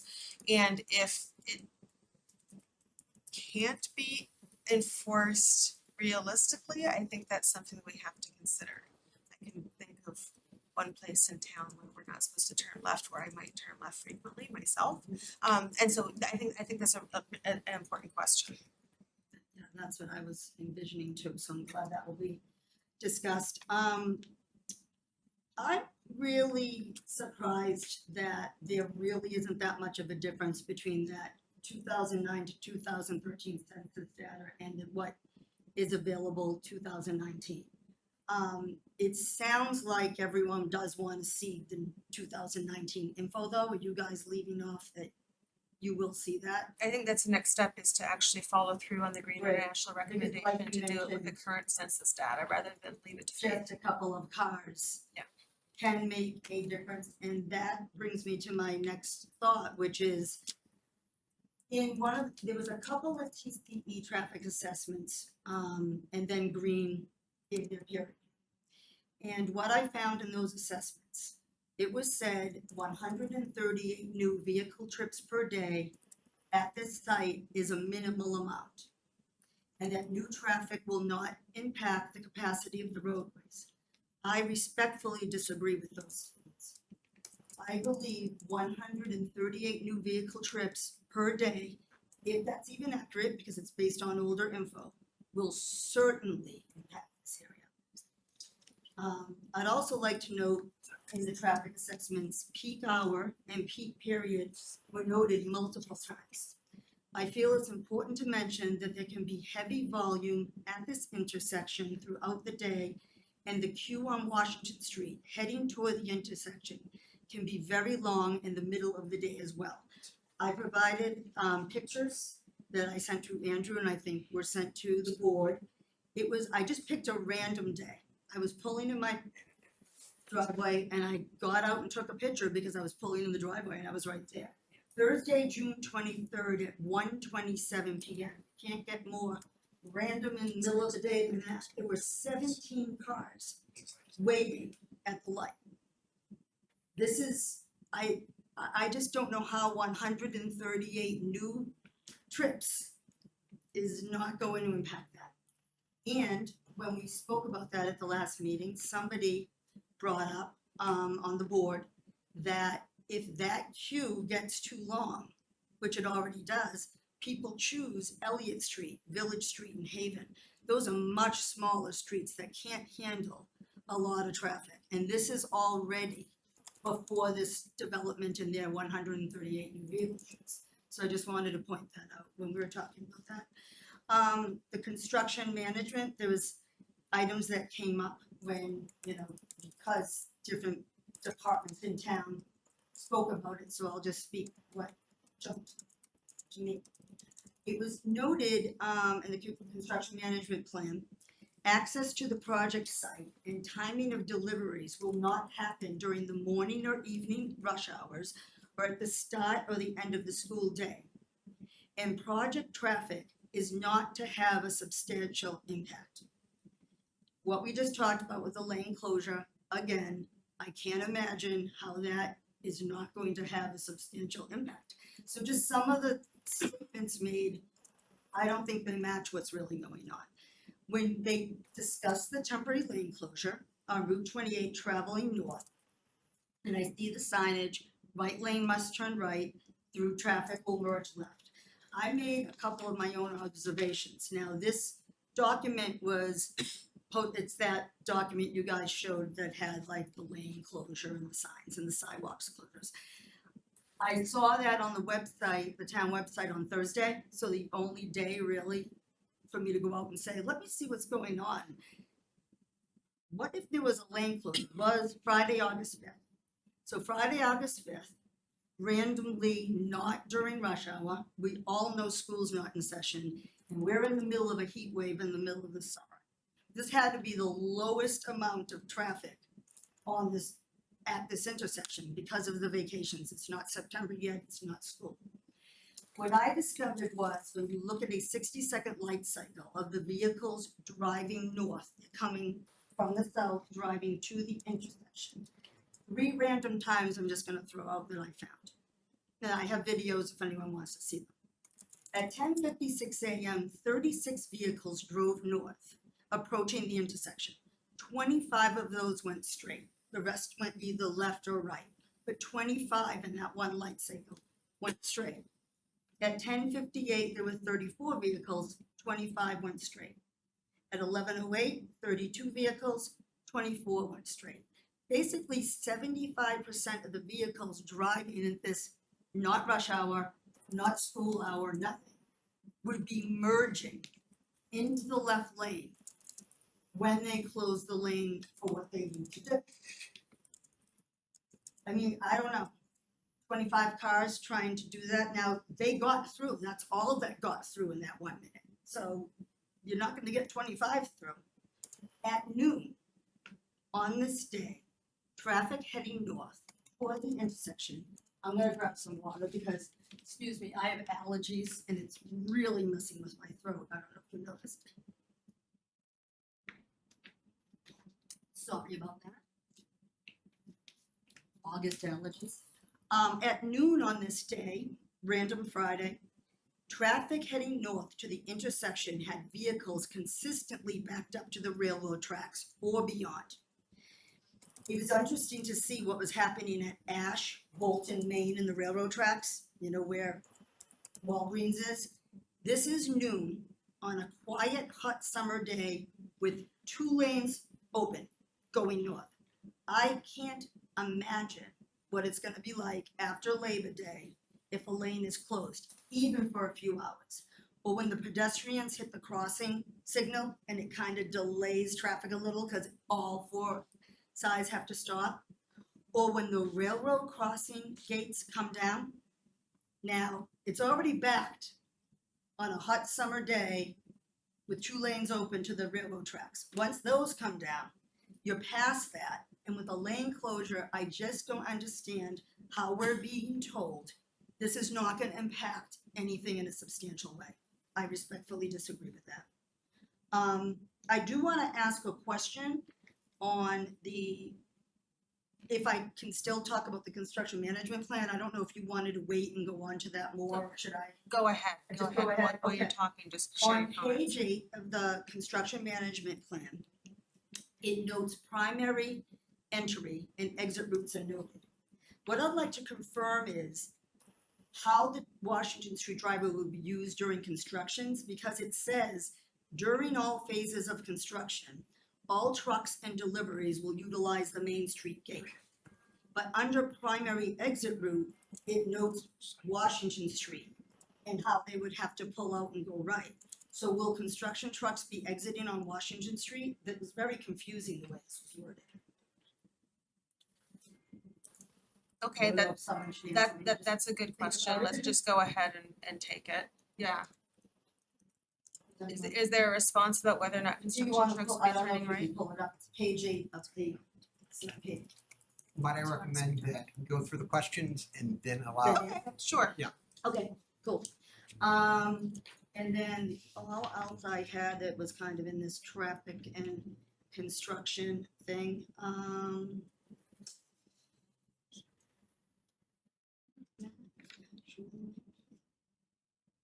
one small thing on the decision, and I'm sure this is something Andrew would just remove something, because I know you guys make so many chances. On page 11, under parking lots, there's both old and new information in the section, and I just wanted to confirm that you'll remove the 13-foot 6-inch wall along the eastern line that was the sloped roof. I know that was in there for so long. And then you do mention that the parking lot screening is an 8-foot opaque privacy fence, and I believe that's the current one. Yes. Right now, both were in there, I just wanted to make Good sure. catch. Okay, good catch. Thank you. Great, and I know my husband had like one comment unrelated to this part, but thank you. Yeah, thank you. I'm just gonna talk about zoning again. This is something that was brought up in the January meeting. I think we're about 8 meetings in now. And this was a comment that was made in the last meeting. You asked us to send those comments, which we did. It has to do with, you know, step backs. And I'll just read what I said the last time. We reached out to the Mass DHCD, and this was the response. The Mass Zoning Statute, MGL Chapter 40A, Section 2 does not define the term split zone or abutting, nor does any other section of the MGL address lots located within a split zone. Therefore, the zoning bylaw for the town is what controls how to address a lot that is within 2 zoning districts. And we do not see that the Reading zoning bylaws address this. And one section that talks about lots in 2 districts, which is confusing. That seems to define the use of the lot in the split zone, which would be our property, not the abutting property, 459 Main Street. It was earlier stated by the developer and town council that our property is not in a residential zone. We believe that our property should be treated as a residential zone based on the Reading zone bylaws. The building wall was removed. That gets us the 15-foot setback. According to the diagrams, C and D in 7.12, the setback occurs at the 3rd level, and the current design setback is occurring at the 4th level. So we still feel that this does not meet the guidelines. And that is, we have that also in writing in our packet. Those points.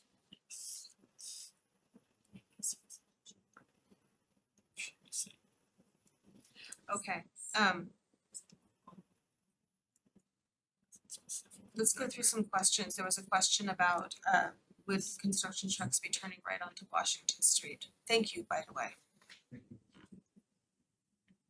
No, the answer is no. There's no truck traffic going through that portion of the site onto Washington Street. Okay. How does the box truck exit if it's gonna deliver onto the site? That point would either be backing into the site or going into the sidewalk. Right.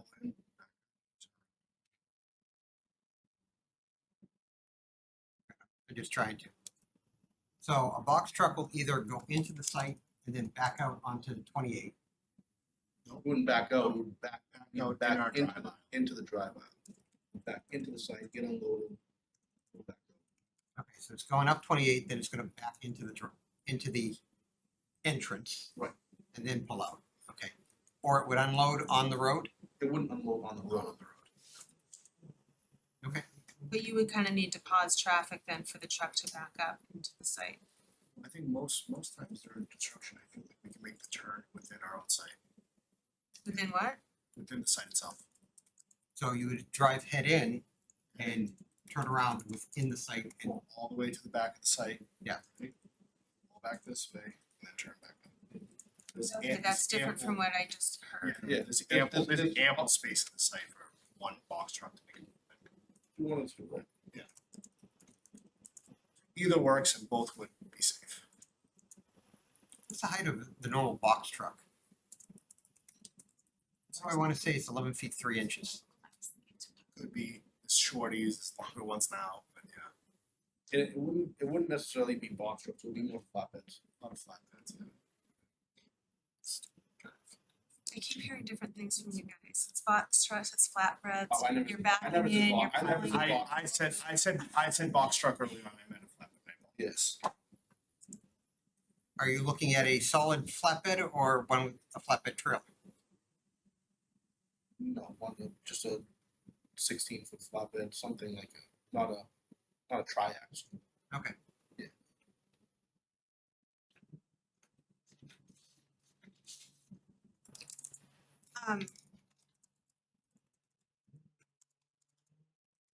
Okay. So I think we heard that they won't be turning onto Washington Street. I really, I think it's also in the same way that it's important not to close the street 24/7 or to have a lane closed on a daily basis. I think it's important not, personally, somebody can disagree with me, I think it's important not to have it as an expected daily or multi-daily thing for a truck, flatbread, box truck, either kind, to come up and then pause traffic and back into the site. I'm not a traffic engineer, but so I look to Green International, your guys, to think about this, but it's like, you've got traffic turning right, you've got traffic going straight, you've got cars coming around, cars that are turning left. I think at that location, it would be a real headache for a long time if the normal practice was for a truck to come up and back in. So I think we'd like to hold you to, when I guess I'd ask you to really think about whether or not that is the case, pulling into the site, turning around, pulling out. If you say you can do that, commit to do that. Sure. And I guess don't commit to anything you can't actually do. Especially as the site gets tighter. It's right, because when it's open, there's gonna be, but eventually gonna be building, right? And you're. We're in agreement. Okay, We're both committed to it. okay. To our benefit or detriment, we're committed to it, to resolve that issue. Well, there's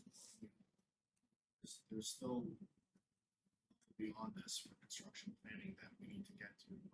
Again, we're at a stage where that doesn't happen yet for any development. So we need to be allowed that time to plan and to think and to structure this. We don't know what we're building yet because we're still here.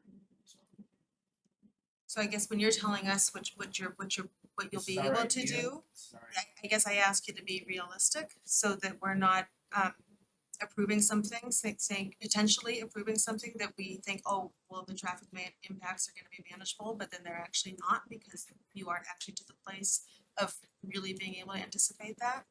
I think we've been thoughtful, so much so that we figured the safest place for our trucks to exit and drive off. I thought it'd be 129, no, it'd be further down. So we've already given thought to this. We're trying to be thoughtful. It's just tough. Understood.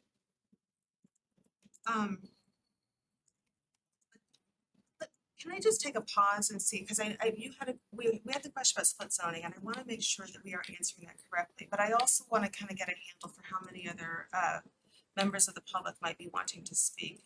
Are there other hands raised? Are there other people here who are going to want to speak? Okay, we've got one. I didn't see anybody on Zoom, I can check again. Okay, just kind of want to I want to answer questions, but also be mindful of time. I can screen share a map that shows the zoning and try to clarify like the distinctions being. Yes, could we Sure. do that? I think we need to be Yeah. we need to be really clear about that. Yes. Because believe me, I understand the confusion. I had similar questions. All these wonky terms that we use. Okay, so let me just see, is that showing? Okay, so this is your property, right? Lisa? Okay. So this like green hashed area is the downtown smart growth district. Underneath it is the business B zoning district. It's really hard to see, but it doesn't neatly line up with the property line, right? So the property line, if you look at my cursor, is kind of going like right here, Yeah, right? We're fully aware that the. Right. I'm just saying this for everyone who's like watching. Yeah, also you. That's what brings us to like your property being in a split Just zone. laying the land here. So this essentially is the reason, like Heather just said, that your property is split zone, because you have mostly single family residential, right? And then a little strip that's business B with the downtown smart growth district overlay. So your property is mostly residential. What the distinction I think that needs to be made is that you technically aren't considered a transitional zone based on the definition in the downtown smart growth district design guidelines, because the property that's under consideration for redevelopment doesn't directly abut the residential zoned portion of your property. It abuts the business B downtown smart growth district portion of your property. So it's I understand probably very frustrating and very splitting hairs seeming, but that is how the definitions are written. Yeah, so I don't sorry. wanna interrupt, but Go I ahead. think I don't have it with me, and boy, I have a lot of information, but I don't think I have this, but I know you guys can pull it up really fast.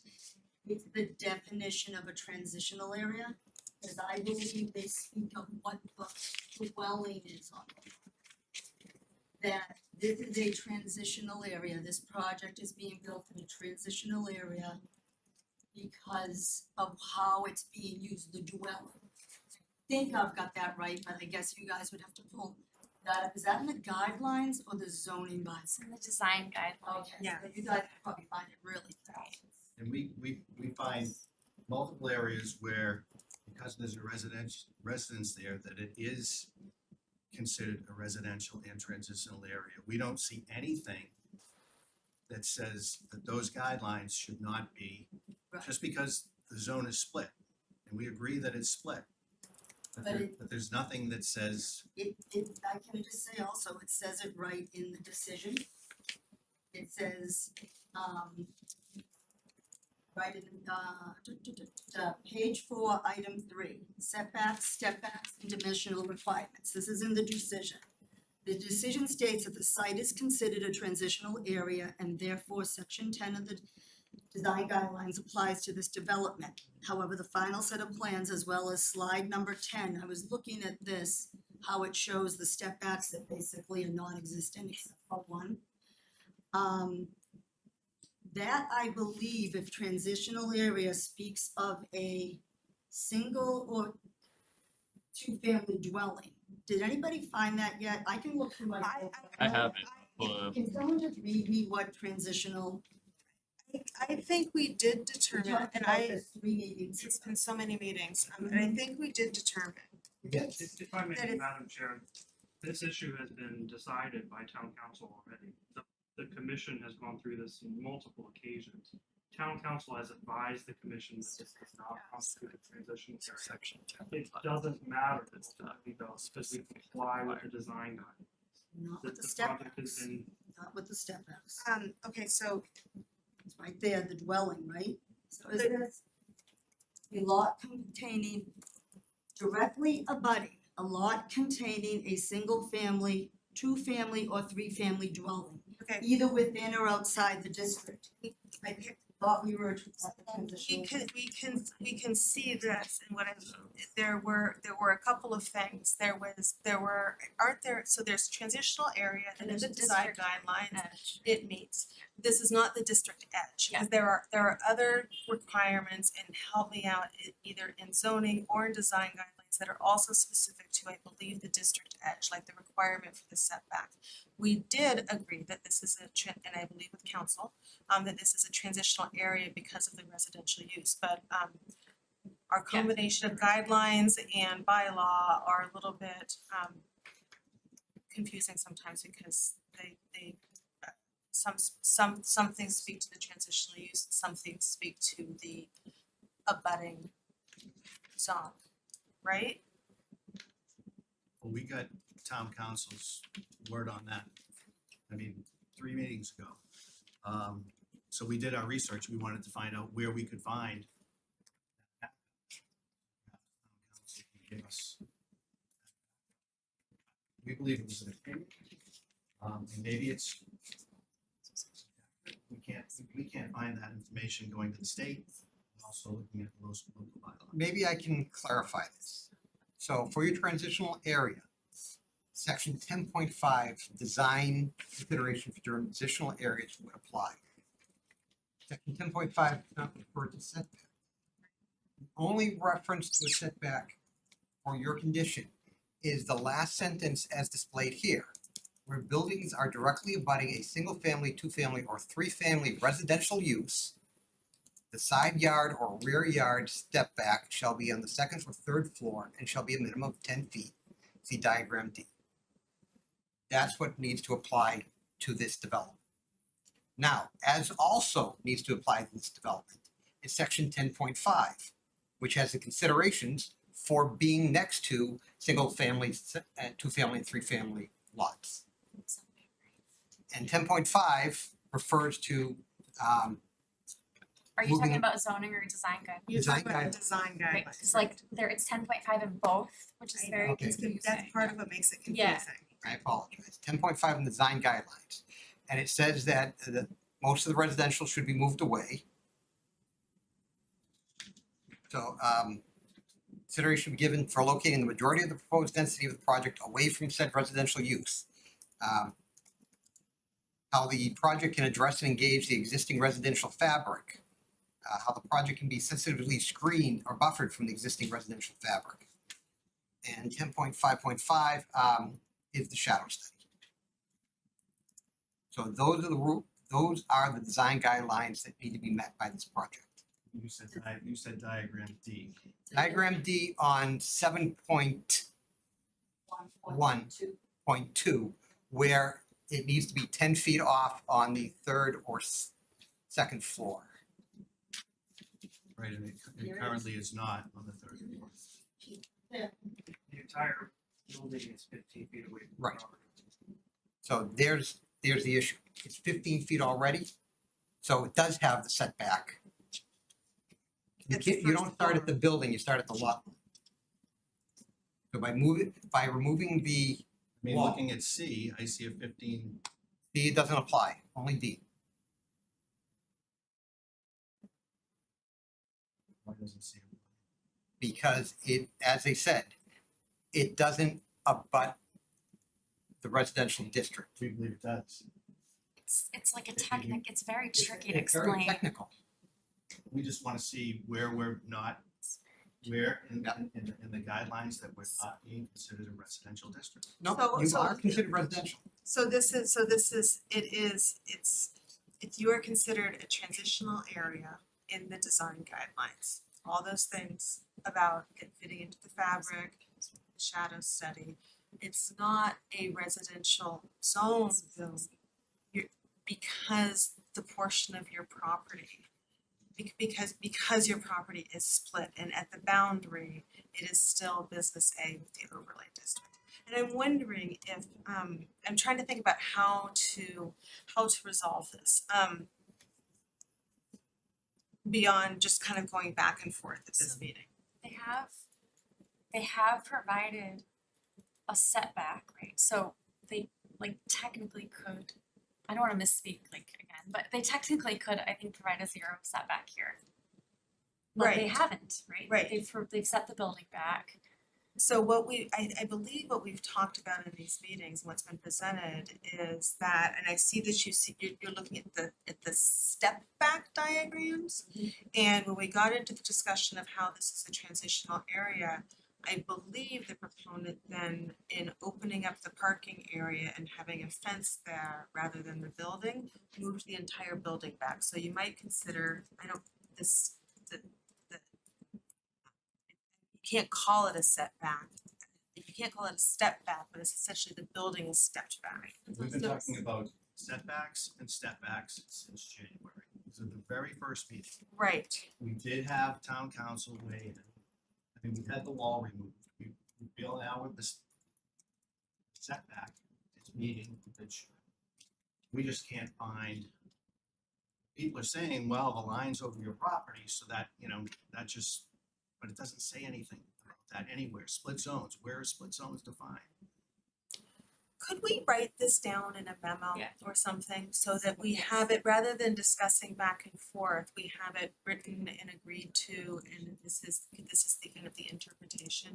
Right, and if we need to define split zone, we can add that to our list of housekeeping for zoning. Okay. Yeah. All right. I mean, you're correct, section 3.4 is the only place I believe in the bylaw that mentions lots in two districts. Yes. And it is confusing language, and it doesn't really neatly talk about this circumstance. Yeah.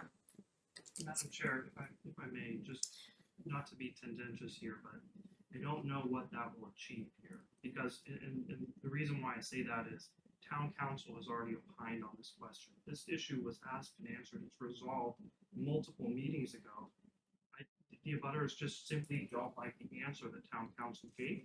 That's the end of the story. And what I'm aiming for is just a written version. We have the minutes, of course, but a written version to have this, so that we have a common document to refer to going forward. That's fine, that's That's my reasoning there. That, of course, understood, Madam Chair, and that's, of course, within your prerogative to get that opinion in writing from town council. I sincerely hope that will settle the issue from the perspective of the abutters, because it is town council, they are your advisor. I'm not telling you this, and I share the opinion of town council, I believe she's correct. But we really need these kind of issues that, as Mr. Johnson mentioned, we've been talking about since January. We need to get to the bottom of issues. We thought this issue was behind us. So if we could, I'd like if we could pivot to the next issue that Ms. Bellino mentioned in her comments was had to do with traffic.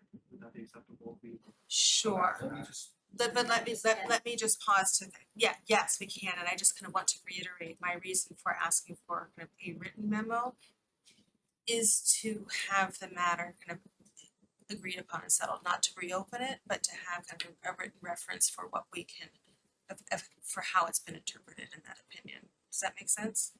Okay, so there was, Well, I just want to respond and say, I mean, this is a big deal. can you please address, excuse me, can you please address us and not address the commission rather than, But it is a big deal to us, and we just want a clarification. We're not, this is new to us, so we've looked, we've done research, we found out what we can find out, so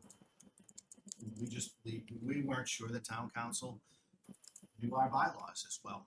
yep, and I can hear all the, we're asking for is clarity, that's Yeah. all we're asking for is clarity, because if we can move part of this development further away from our home, it's better on our property, it's better on our lives, and that's all that we're looking for.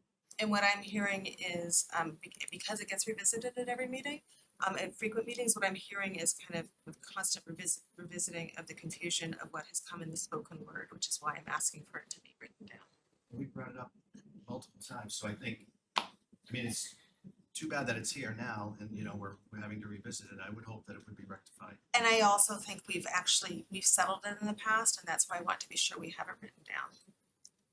And just to close, I do look at the meetings the next day, because you can't pick up everything, and our CTV puts it on YouTube. Town council started her answer, I believe something close to, not exact quote, I'm not 100% familiar with all your bylaws, but I believe that. That to me does say this should be found somewhere official. That's why we had an attorney get in touch with the state. That's what we sent to you in an email, because we thought, well, if we're not getting an official wording, I read the zoning bylaws. If I answer my own question, I don't bring them up to you. Because if it's in black and white, why would I ask you a question? That's why I'm so strong about the transitional area, because that seems it's in black and white. Even the state couldn't answer the question. So I'm just not sure where town council, and that's when my husband said, sounded like an opinion. It sounded like a good legal opinion, but it doesn't sound like it's necessarily a law in Reading or a bylaw in Reading. That's all we're looking for, is someone to tell us for sure, in paper, in writing. That's all. Thank you for understanding why we just want that official. Okay, and then you wanted to respond to another question. Not a specific question, Madam Chair, but I just want to go back to the issue of traffic because obviously the abutters raised a number of issues regarding the enforceability of a no left turn and the number of vehicles in queue. What I want to remind the members of the commission, and this was from back in February or March's meeting, there are any number of much more impactful uses that this site can accommodate by right. As a matter of right, we will not be before this commission for any number of things, your Starbucks, Cumberland Farms, any number of things that will have multiple times more traffic than this proposal. There are few uses that could be proposed for this site that are less impactful in terms of traffic. Those same issues that we're talking about for enforceability of no left turn, I acknowledge that. Everybody has seen a no left turn sign, somebody takes a left turn anyway. That's not within our ability to control. That's not within the neighbor's ability to control. It's not within anyone's ability to control other than to do our best to enforce it through management of the project. So that same issue, if we're talking about a Cumberland Farms convenience store, which has multiple times more traffic than this proposal, is going to have the same issue, only multiple times more significant at all hours of the day. So I really want to bring that to mind for the abutters. They're concerned about traffic. We get it. We all live in traffic. We deal with traffic on a day-to-day basis.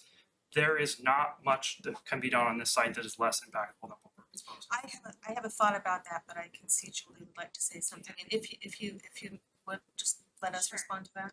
So just to clarify, every single one of those uses you mentioned would be considered a change of use. And unless you were actually going to reuse the existing structure on the site, you would have to come through a site plan review before this commission. So That- by right does not mean without any review. Understood That's- and agreed to that, and the commission in that case could impose the same condition that we're talking about now. If I, Site plan review is not an approval or a denial, it's just a review of the site plan. There's no possibility of denying the project. In that sense, it is by right. if I may, what Julie said was very much on my mind, that it is still responsible. I think what we need to do is evaluate this proposal and this site plan and the traffic impacts for this project, because were there another project being proposed, if it were a change of use, we would be evaluating the traffic impacts and how to minimize those traffic impacts. So let's keep it at this proposal, not hypothetical other uses if we can. All right, we had another request to speak from the back, and I don't know if we have. I have no comment. No further comment, okay. Others? And I'm sorry, CPDC, did you have any other comments about this? I'm monopolizing the talking. No, it's been wonderful. I want to follow up on one of Ms. Johnson's comments about the awareness of the parking spaces for retail. I just want to throw out there that maybe, this project would have to do a master signage plan, but there could be some, we would want it to fit in, but there could be some smaller signage that would indicate that there's retail parking available. That would be good.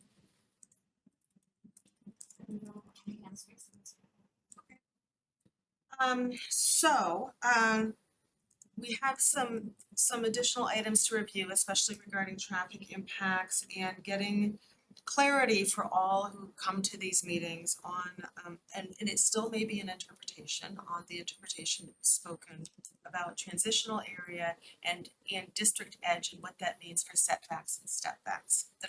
Is that clear? Okay. Would you like to continue the hearing then so that we can get the additional analysis on the traffic impacts in particular? I think I need a moment to speak with my clients. Okay.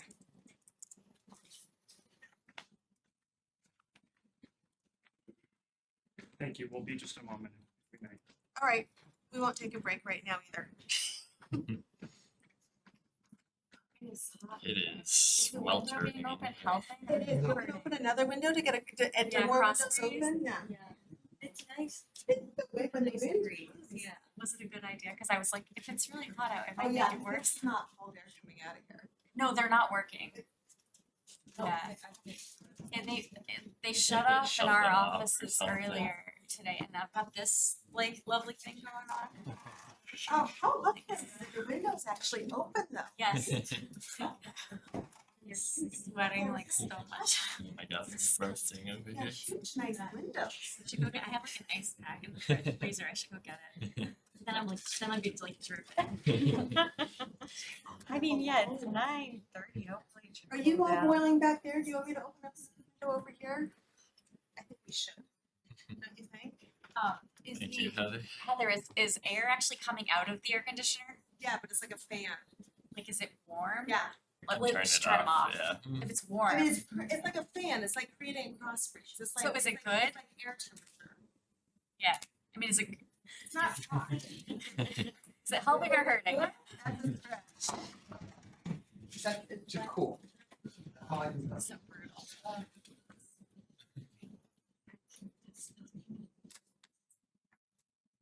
Those are really nice windows. They move up and down so easily.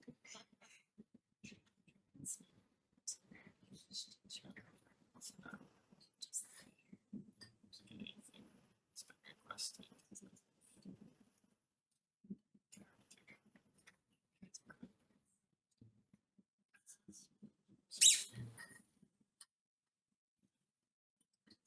Sorry if I made that whole thing worse by like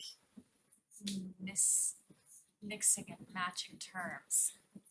And Between the the sections being the same, it's like, oh my God. Yeah, and between the design guidelines Yeah. and the bylaws. When you look at this is why I think it should be written down, and I hope I was clear that I'm not intending to change the opinion, but to, It's good because I think we have 5 properties that are split zone. yeah, but to have it be very clear, because you have to look at the bylaw, you have to look at the design guidelines, and what does it mean when you have a split use property, a split zone Split zone. property like this, Well, yeah. yeah, I mean, I think it could be helpful to outline too, like, small notes, it's not, that's, we're using that phrase, but that's not, that phrase isn't consistently used or defined, but like it's just a way to refer to this condition, I don't know. Yeah, but, yeah. They're I- all I- over. Smart move to start. And because we just matched the business theme. We were, as we were just chatting about, and I want to reemphasize with you all that my intention in asking for and suggesting that a memo be written is not to revisit the opinion, but to reiterate the opinion in a way that's very clear. I understand, I appreciate that. Because we were chatting while you're out of the room, I wanted to Thank you. reemphasize No that. ex parte communications. Well, we're on TV, so it's not really ex parte, but but I wanted to make sure that I was sharing with you that that's what I'm, again, to emphasize and be clear that that's what I'm talking about. Understood, thank you, we Okay. appreciate that. So, Madam Chair, if I may, I've had an opportunity to speak with my clients. As we've discussed in previous hearings, the Chapter 40R process is intended to be an expedited approval process. This is similar to, but not identical to, a site plan review. Reviews the site plan, and we've been doing that. I believe this is our 7th meeting that we've been doing that since the fall. So at this point, we're well beyond the time period that Chapter 40R prescribes for the commission to review. So what I'll say tonight is there are issues that we're facing, my clients are facing, as contracted parties who are looking to acquire the site. The owners of the property are not looking to have this hearing continue and continue and continue. We've now been before you a number of times.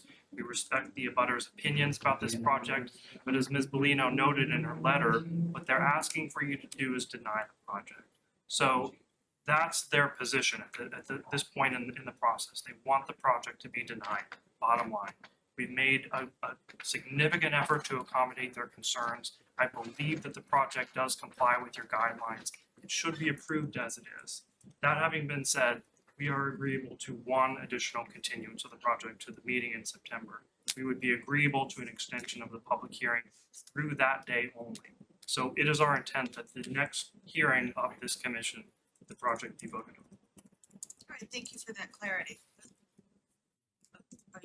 Julie, were you pointing to suggest the next date that we have available? So, I mean, September 12th, it would be 10:30 PM on the September 12th. And we would need a few extra days to finalize and file the decision with the town clerk. So we would need an extension of time. The continuance granted to that day It's and for the the extension hearing of to time September 12th, but decision, then we need to give us a few days to file the decision.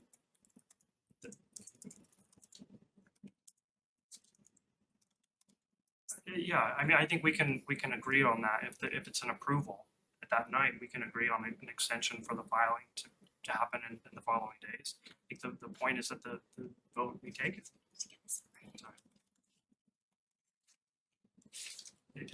The bottom line from our perspective, we came into the meeting tonight respectfully to the abutters and the commissioners. The issues in this hearing have largely been resolved from our perspective. There were minor points that Green International's report noted. As I noted, we're in agreement with most of those. We'll make the changes they recommended, and we'll provide the updated information. At this point, I view what we're doing as ticking boxes and finalizing the this process. So I'm fine with 10:30 PM at the next hearing because I think that should be a very brief hearing. I think all of the issues have been resolved. So we would request that hearing take place at 10:30. And I also think we're being very clear on the next steps that we had, where Green International needs to have the time to at least see your response. They haven't had the chance to do that, so we also need to complete our due diligence here. Should I open the windows and the doors shut? Okay. Okay. I can Yeah, you know. Yeah, we can't have the door shut. We need you to sign this. Once you. Okay, so I move to continue the public hearing for 40R plan review for 459 Main Street to September 12th, 2022 at 10:30 PM. Second, All right, all those in favor, raise your hand. point of order, Yes. is that the correct motion? Do we need to extend it for your extra 5 days, or is that part of the letter from the applicant? I'm actually not sure if that's the right wording we want to use. Right now, we're just extending the hearing, We're just right? continuing the hearing right now. And so if we need And to, he'll sign hopefully to agree to give us till the 15th to file the decision. is that what that says over there? Yes. Okay.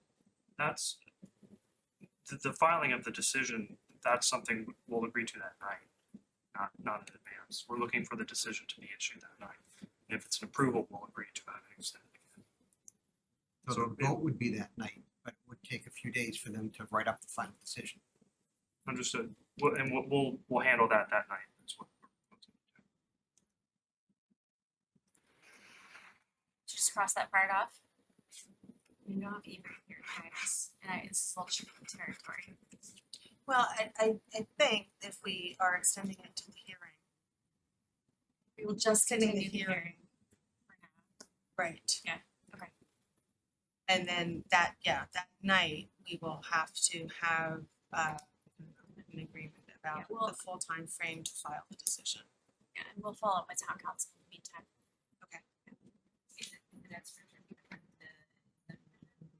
No. No. Okay.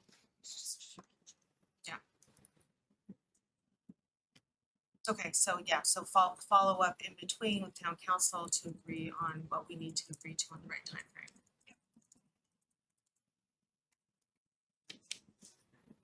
Okay, so we had a motion to extend the, Motion continue the. seconded, so now we can vote. Alrighty, thank you. Any other discussion, no other discussion on that? No other discussion. Alright, let's vote. All those approved? Yay. All in favor, none opposed. Thank you for Thank you. being here on this hot night, We appreciate this your hot time. room, and thank you to the Johnsons and Greenies and other butters. Thank you, Wing and Amy as well. Thank you. Oh, yes, thank you to Green International for being Thank you, with guys. us without being sweating.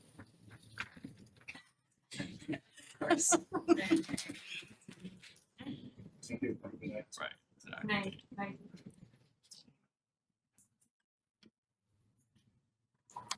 All right.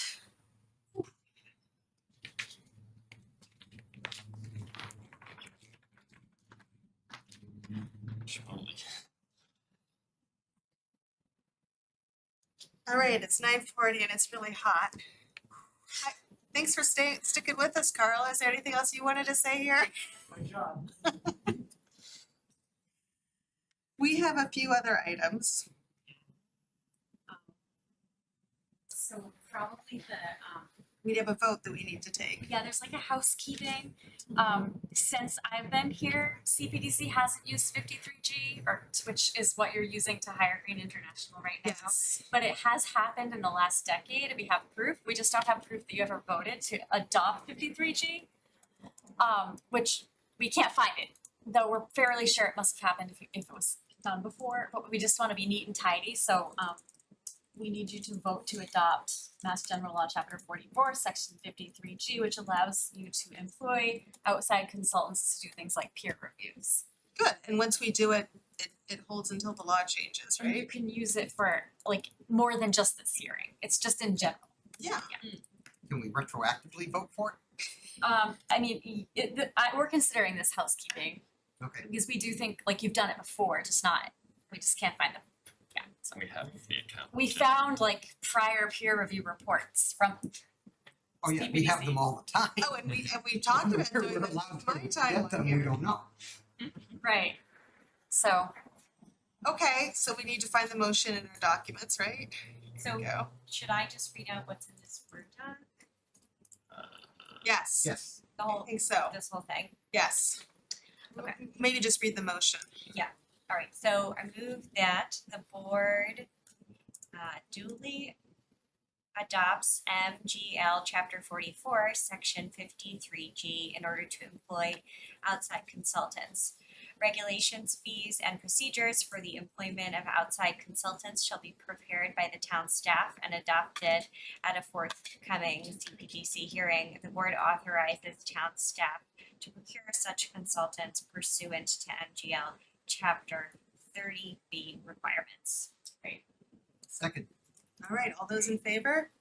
Yes. All right, all in favor, none opposed? yeah, we do Great. have like some pretty standard methodology for like finding consultants, and if it's under a certain dollar value, like 30B, like you can get quotes, but you don't have to, and so and then like engineering services also can be exempt, so there's a lot of like procedure that we are used to and have done for the zoning board on numerous occasions, Okay. that we would do similarly for you guys. So yeah, so now you need to create some regulations and procedures for us. So Because thank one you. thing always leads to I another. know, right? It's never easy. Never ends. Okay, we did that. Okay, and then there's another like matter of business from the town manager, which I should just, so we don't forget. I don't know if you saw the procedures for changing our affordable housing trust fund. Should have been in the packet. Yeah, I saw it in the back. Okay. Did you all get a chance to look at it? Do you want me to go through it? Let's see if I can. What is the impetus for this? Sure. So we have an affordable housing trust fund currently. It was authorized, I think, in 2001 under sort of some old like guidelines, and it's a slave to two masters, right? So the select board and the Reading Housing Authority Board have to agree on how the funds get spent. So it's difficult to utilize the funds that are in the Affordable Housing Trust Fund currently. The state modernized the like enabling legislation or whatever you want to call it in 2005, and a lot of towns modernized their affordable housing trust funds to match that to make it sort of easier. The town of Reading was unsuccessful in doing that a few times since 2005, and now we're trying again to do that so that the Affordable Housing Trust Fund will have a trust fund board, like a board of trustees, right? And they'll have their own rules and regulations, and it'll be one entity making decisions about how the money gets spent. So it'll be easier to actually get the money out. So there's a few steps that have to be taken. Can you screen sharing it or should I? No, sorry. Let me just screen share it real quick for anyone who's watching at home. Yeah, just get ahead of myself here. Okay, so. And this has been run through town council. I believe one or two members of the select board have reviewed this. It's been discussed a few times at select board meetings, I believe, but Carlo can. And I think it's related to something that came up at town meeting. Yeah. Of wanting to have a group advise on Yes. on moving that trust fund money, so it's There not was- just sitting there. Right, there was an instructional motion to try to fix this problem. Yeah. Right, so, yeah. So the first thing is that town meeting needs to authorize the select board to file special legislation, which is outlined above, that basically like disbands the existing Affordable Housing Trust Fund and enables us to carry any funds that are in it over to the new one. And then town meeting needs to accept the new general law, with like the modernized sort of version of the trust fund. Adopt an Affordable Housing Trust Fund bylaw, which is in the document that was provided, all the like different kind of rules and regs and guiding principles and terms and declaration of trust and all that. Like where the money comes from, you know, how it can be accepted, like all those details are in the bylaw. And then town meeting also needs to authorize that the Board of Trustees would file a declaration and certification of trust with the registry. And that's outlined in here as well. So those are the steps. I think the select board is supposed to vote on this tomorrow night, and then it'll be in the warrant for November, is that correct? Yeah. Okay. So I mean, I'm all very supportive of this, like I've found it frustrating over the years that the Affordable Housing Trust Fund that we currently have is just like money that's like hard to use. And so I'm curious. And am I correct in my understanding, I can't remember where I got this understanding, but am I correct in my understanding that the draft bylaw language is heavily borrowed or replicating basically what the state says we should have in our bylaw? Yes, I believe Okay. that's correct. Yeah, and also town council, and they've helped other communities with this, has given guidance, and we've like certain things have been adjusted a bit to like reflect sort of like ethos of Reading or what we think like Reading might prefer. Yeah. Yeah. At the last meeting, we had more, Julie's spot on, describing what's been happening. For a while, so it was frustrating, this money just sits there, year after year after year. So, here we are. Forward. Tomorrow night, and then it should pass. On the school board, adopt that, and then we're trying to still figure out if there's an amount of money that they want to spend, do they have to come to us? It's not final, but it's pretty final. If they want to spend, $200,000 amusement park, they just can't do that. Oh, good, okay. Well, there's some kind of triggers in there, but not Right. too much to Yeah. trust them enough to do that. Like additional checks and balances or whatever, yeah. But right, not too much that it ends up being like the same, the old one. Yeah, right. My only concern is, if I'm right, we only got like 140,000 in there. We have 100 something. Yeah, it's like closer to 400. I was concerned with the end of it, where it says that there'll be an audit every year, independent, and it will be paid for out of the funds of the trust. The last thing I want is a $10,000 audit every year, and the next thing I know, the money just whittles away into nothing.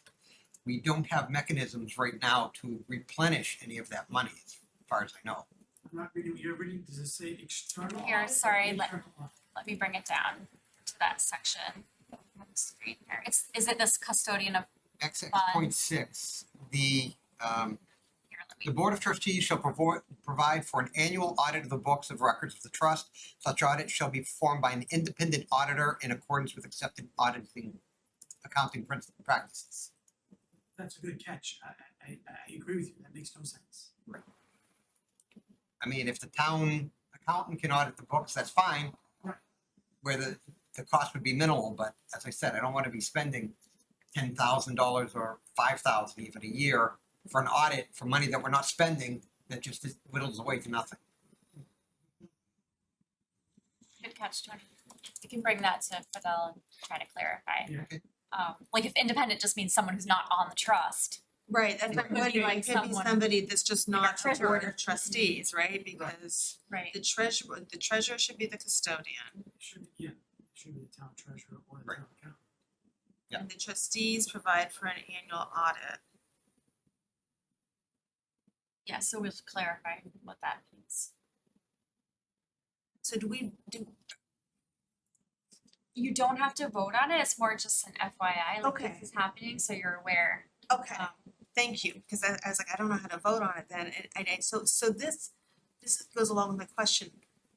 My question was, do we vote on this? Do we vote to recommend this? Is this is the Affordable Housing Trust Fund somehow the purview of Cpdc, or is it all the purview of the select board, and so this is just an FYI, this is happening? Yeah, so Okay. right now it's select board and Reading Housing Authority board, right? But every action to change it is town meeting really. Like select board gets it on the warrant. Sure, because it's a bylaw. And then it's town meeting. Yeah. That does all the actions. So like you could, if you felt like you wanted to when it gets closer to town meeting, you could always like make a report, Endorse it. like endorse the article or, you know, like show support for it. Great. You know, yeah, And this would be part of the new housing production plan that we plan on developing by November, is that it? it's a tight timeframe we'll talk about, but yeah, I mean, the housing production plan has made recommendations about modernizing the Affordable Housing Trust Fund and may have some recommendations about ways the money could be spent. Great. Yeah, so This is terrific. I'm all for getting that, and all for using money that is available for affordable housing. totally. So, and you made a very good suggestion. I'm also all for not whittling the funding away personally. Whittling the funding away on audits. Great. Okay. Great. Any other suggestions, thoughts, or things that we can do to be helpful on this? All right, thanks, Carla. I think an FYI, yeah, Thank you. I didn't put it on the agenda, so just. Oh, thank you for voting on it tomorrow night. Okay, and then the housing production plan update, maybe we just talk about that real quick. Yes. Okay, so I actually have, thank you to those of you who responded to me, actually, you're all sitting in the room.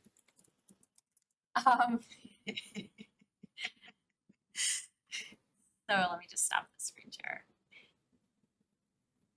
Where's my Zoom screen? We have the housing production plan update. It's coming up really soon. Actually, we have our kickoff meeting tomorrow. Oh, okay, it's stopped. Okay.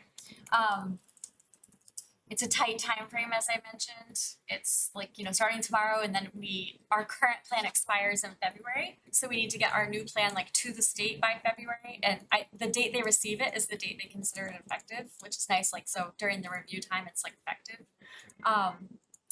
The housing production plan is important because if we achieve any of the statutory minima, like if we get 10%, or if we produce a certain amount of units within a year, right? We can only claim safe harbor from 40B if we have a housing production plan that's been approved by the state, right? So it's a very critical piece to us, like, you know, controlling our destiny about how the town gets developed. Yes. So what I really want to talk about was like the process and the kickoff and all that, and like availability. And it would be great if a Cpdc member was part of the working group. We have like some staff. We have the Housing Authority Director, Katie, is on the working group. We have our new, I'm gonna get this wrong, like Sudesha, Diversity, Equity and Inclusion. I know there's probably social justice in there too, lots of acronyms. So we have a group put together. We have representatives from the Senior Center. And tomorrow when we meet with our consultant, who's Answer Advisor, it's Answer without a W. answer. They're also the town's new housing consultant to manage all of our affordable housing and to manage the Metro North Regional Housing Services Office, which is run out of Reading. So earlier this year, we switched from a staff-led model to a consultant-led model for the management of that. And they submitted a proposal for this housing production plan as well. And we thought, oh wow, what a great way for our new consultant to become extremely familiar with affordable housing in our town, like really quickly. So we can figure out with them tomorrow, like what the schedule will look like going forward, but we are thinking because there's interest from almost all of you to participate in the housing production plan process and working group in some way, like it might be interesting to do like revolving, like if we had a schedule, you could pick a date. It could be just one of you at a time, so we don't have like a subcommittee situation going on. But like if that's something, and then you could all get a chance to like hear what's going on and weigh in, and then of course, like when we have public hearings, there'll be 2 public hearings, you know, having you there to help facilitate, to hear what people are saying, like, you know, all of that good stuff would be wonderful. Since housing is like so much of what we're talking about all the time. And I also feel like I had written Julie saying, if nobody else volunteers, let me know. I also feel like if somebody else wants to be more of a point, I guess I'm weighing the pros and cons of more individuals involved versus if you're rotating, then you don't have the continuity of knowing what's gone on. And for myself, I sometimes am more disruptive when I flip in and out of things. So I'm happy if the 2 of you want to split it up, that's just fine. I'm happy if somebody would like to take it over. As always, I volunteer on the assumption that you need a body. Yeah. I have a body, I can do that.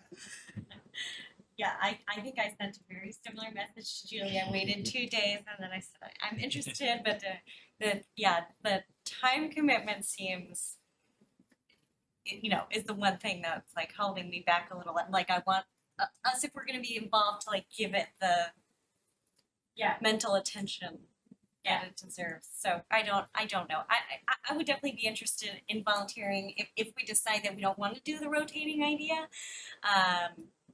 But I think the rotating, I don't know, idea may also have some merits. Okay. Well, and like Heather can attest, like so Heather was part of the open space recreation plan working group, and like every once in a while you missed one and like the world didn't end, right? A lot of times we missed the you. staff meetings because they would, because I just like you guys, I work during the day and I had to kind of prioritize my own work meetings. We definitely missed you and all your input, but you know, like things kept marching along, and and it, you know, similarly like with this, I don't know if every 2 weeks makes sense. Like it might not. Maybe every 3 weeks is more sensible. It's just I wanted to plan for it to be like, because the time frame is really short. It's tight. Like we got the funding approved at April town meeting, and we quickly had to put out an RFP, get a consultant, like hire them in the middle of the summer, which is hard because like everyone's gone at different times, and you know, and like now get them like going.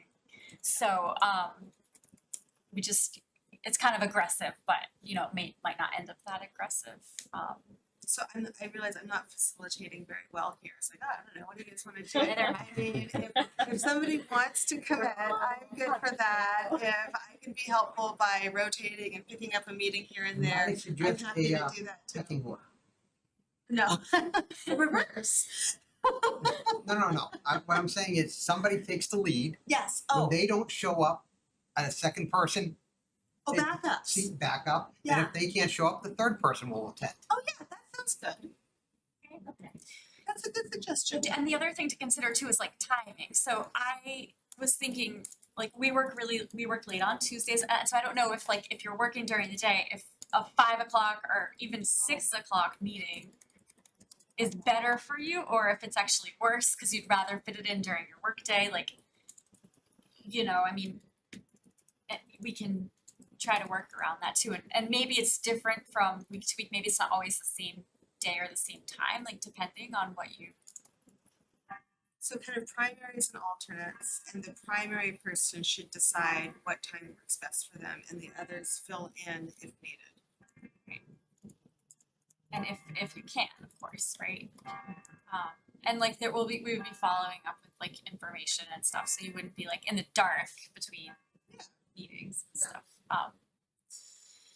I volunteer for second off the For what? Second alternate. Jeez. Can anybody attend tomorrow? I can't attend tomorrow. You can't. I cannot. Okay. Wait, well, cause it was like 4 to 5. We put 4 to 6, like thinking we might narrow it, but nobody said like to narrow it. So I'm like, should we just do it at 4? And that, yeah, I have Yeah. 4:30 to 5:30. Right. So- But yeah. Go ahead. So I can, I don't want this to be the default thing. I won't, oftentimes for me, that 4 to 6 timeframe is actually kind of the worst timeframe because of the age of my kids. Yes. So because it's the middle of summer, between camps and all, I can go tomorrow night and so Okay. we'll just take it from there. Okay, yeah, and then we You can can be the plan, primary and I'll be the alternate tomorrow night. we can plan with the group tomorrow what time makes sense for most people. Like, I haven't actually heard a lot of response from people, so that's Okay. why we're like floating, like, Yes. like, just like throwing darts at the wall. I mean, for me personally, like first thing in the morning. First thing in the morning, alright. And that means like 9 or 8 or 7, 8, okay. Alright, I think that too, I'm a morning person, but, and then Heather, you said 4 to 6 is like the worst time for you. Yeah, I mean, Okay. if I'm an alternate, actually, that first thing in the morning is usually good for me. Okay, and Tony, If you need me, I guess I'm free after 4 o'clock. after 4 is best, like, you're all different. Tomorrow night? Oh, you can do it tomorrow night. I can do it tomorrow night in theory. Okay. Alright, Such and we may lawyer also be able language. to recruit, like John and Pam. Yeah, yeah. You know, there could be like 5, they could have 1 primary and 4 alternates. Alright, I work from home tomorrow, it'll be easier. so which one of you will come tomorrow? I will attend tomorrow, it sounds like. Tony will attend tomorrow. Thanks, Tony. Alright, I can't get to myself to the end and put it to the top. so I'll forward you the Zoom link. I'm very scared now. My calendar is failing here.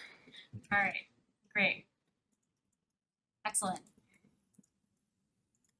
And then, if you all wanna talk about zoning, Andrew made a lot of progress. I did not, for obvious reasons. So tell us what you made progress on, Andrew. Let me screen share this too. So I started looking at 2 of the items on the list, one of which was breweries and distilleries and wineries as a use that we could look to define and allow. And then the other was the corner lot dimensional controls and regulations. Sorry. Yes, Do we wanna go through I was gonna and say, give we have brief a long updates on list. everything else Yeah. and then get to the details? that's fine, yeah. Okay, does that, cause we, Okay. so I just screen shared a document, I don't know if it was in your packet or not. Not till But later. basically, it just starts off by saying we have this upcoming public process with the housing production plan update, which probably, like as you all pointed out very sagely last time, will lead us into conversations about many of the things, the different uses and things we were talking about, right? Like congregate housing, how 2 families defined, where we might wanna look at allowing mixed use, what we mean by home occupations, potentially also short-term rentals, and then the town-owned properties that are under discussion, Simon's Way and Oakland Road, and MBTA communities, like all these things like relate to housing in some way and may end up being tied into the process, or we might get good feedback from the public about them all, right? So, knowing that, like, it might be good to pause on a lot of those things and wait and see what kind of feedback we get and see what kind of recommendations we get from our housing production plan. Okay, moving along. So the floodplain changes, I did get an email from the state floodplain coordinator, or our regional floodplain coordinator, that the new maps for the Charles watershed are expected in early spring of 2023. So, like, probably not enough to like hang our hat and say we're gonna take a change to town meeting in April. However, if they can give us the map date, like if they know the date they'll be released, and it's like in the like, the date is what we need to change. So if they know the date, like the map date, you know, we could do that sooner. Would you say the most recent version? You know, yeah, you'd think, right? But it seems like they want very specific, like and they're specific too, that we have to have like hard copies here in town hall and the floodplain administrator and there's like very specific requirements. So And this is for the Charles watershed? we're in the the Charles River watershed, the like Huck, you know. Yeah. Oh, yeah, okay. So it's like the bigger watershed, not like the sub. Yeah, Yeah. I get it. So like that's still kind of a iffy one. Could be April, could be November. But like we wouldn't want to have like go through the whole public hearing process again unless we're like sure we're actually going to do it this time. I agree. I'd like to do it just once. Yeah. Right? MBTA communities, I reached out to a number of different sources, looked online. There's zero information about when the final guidelines are coming out. All it says is summer 2022. Feels pretty hot out still.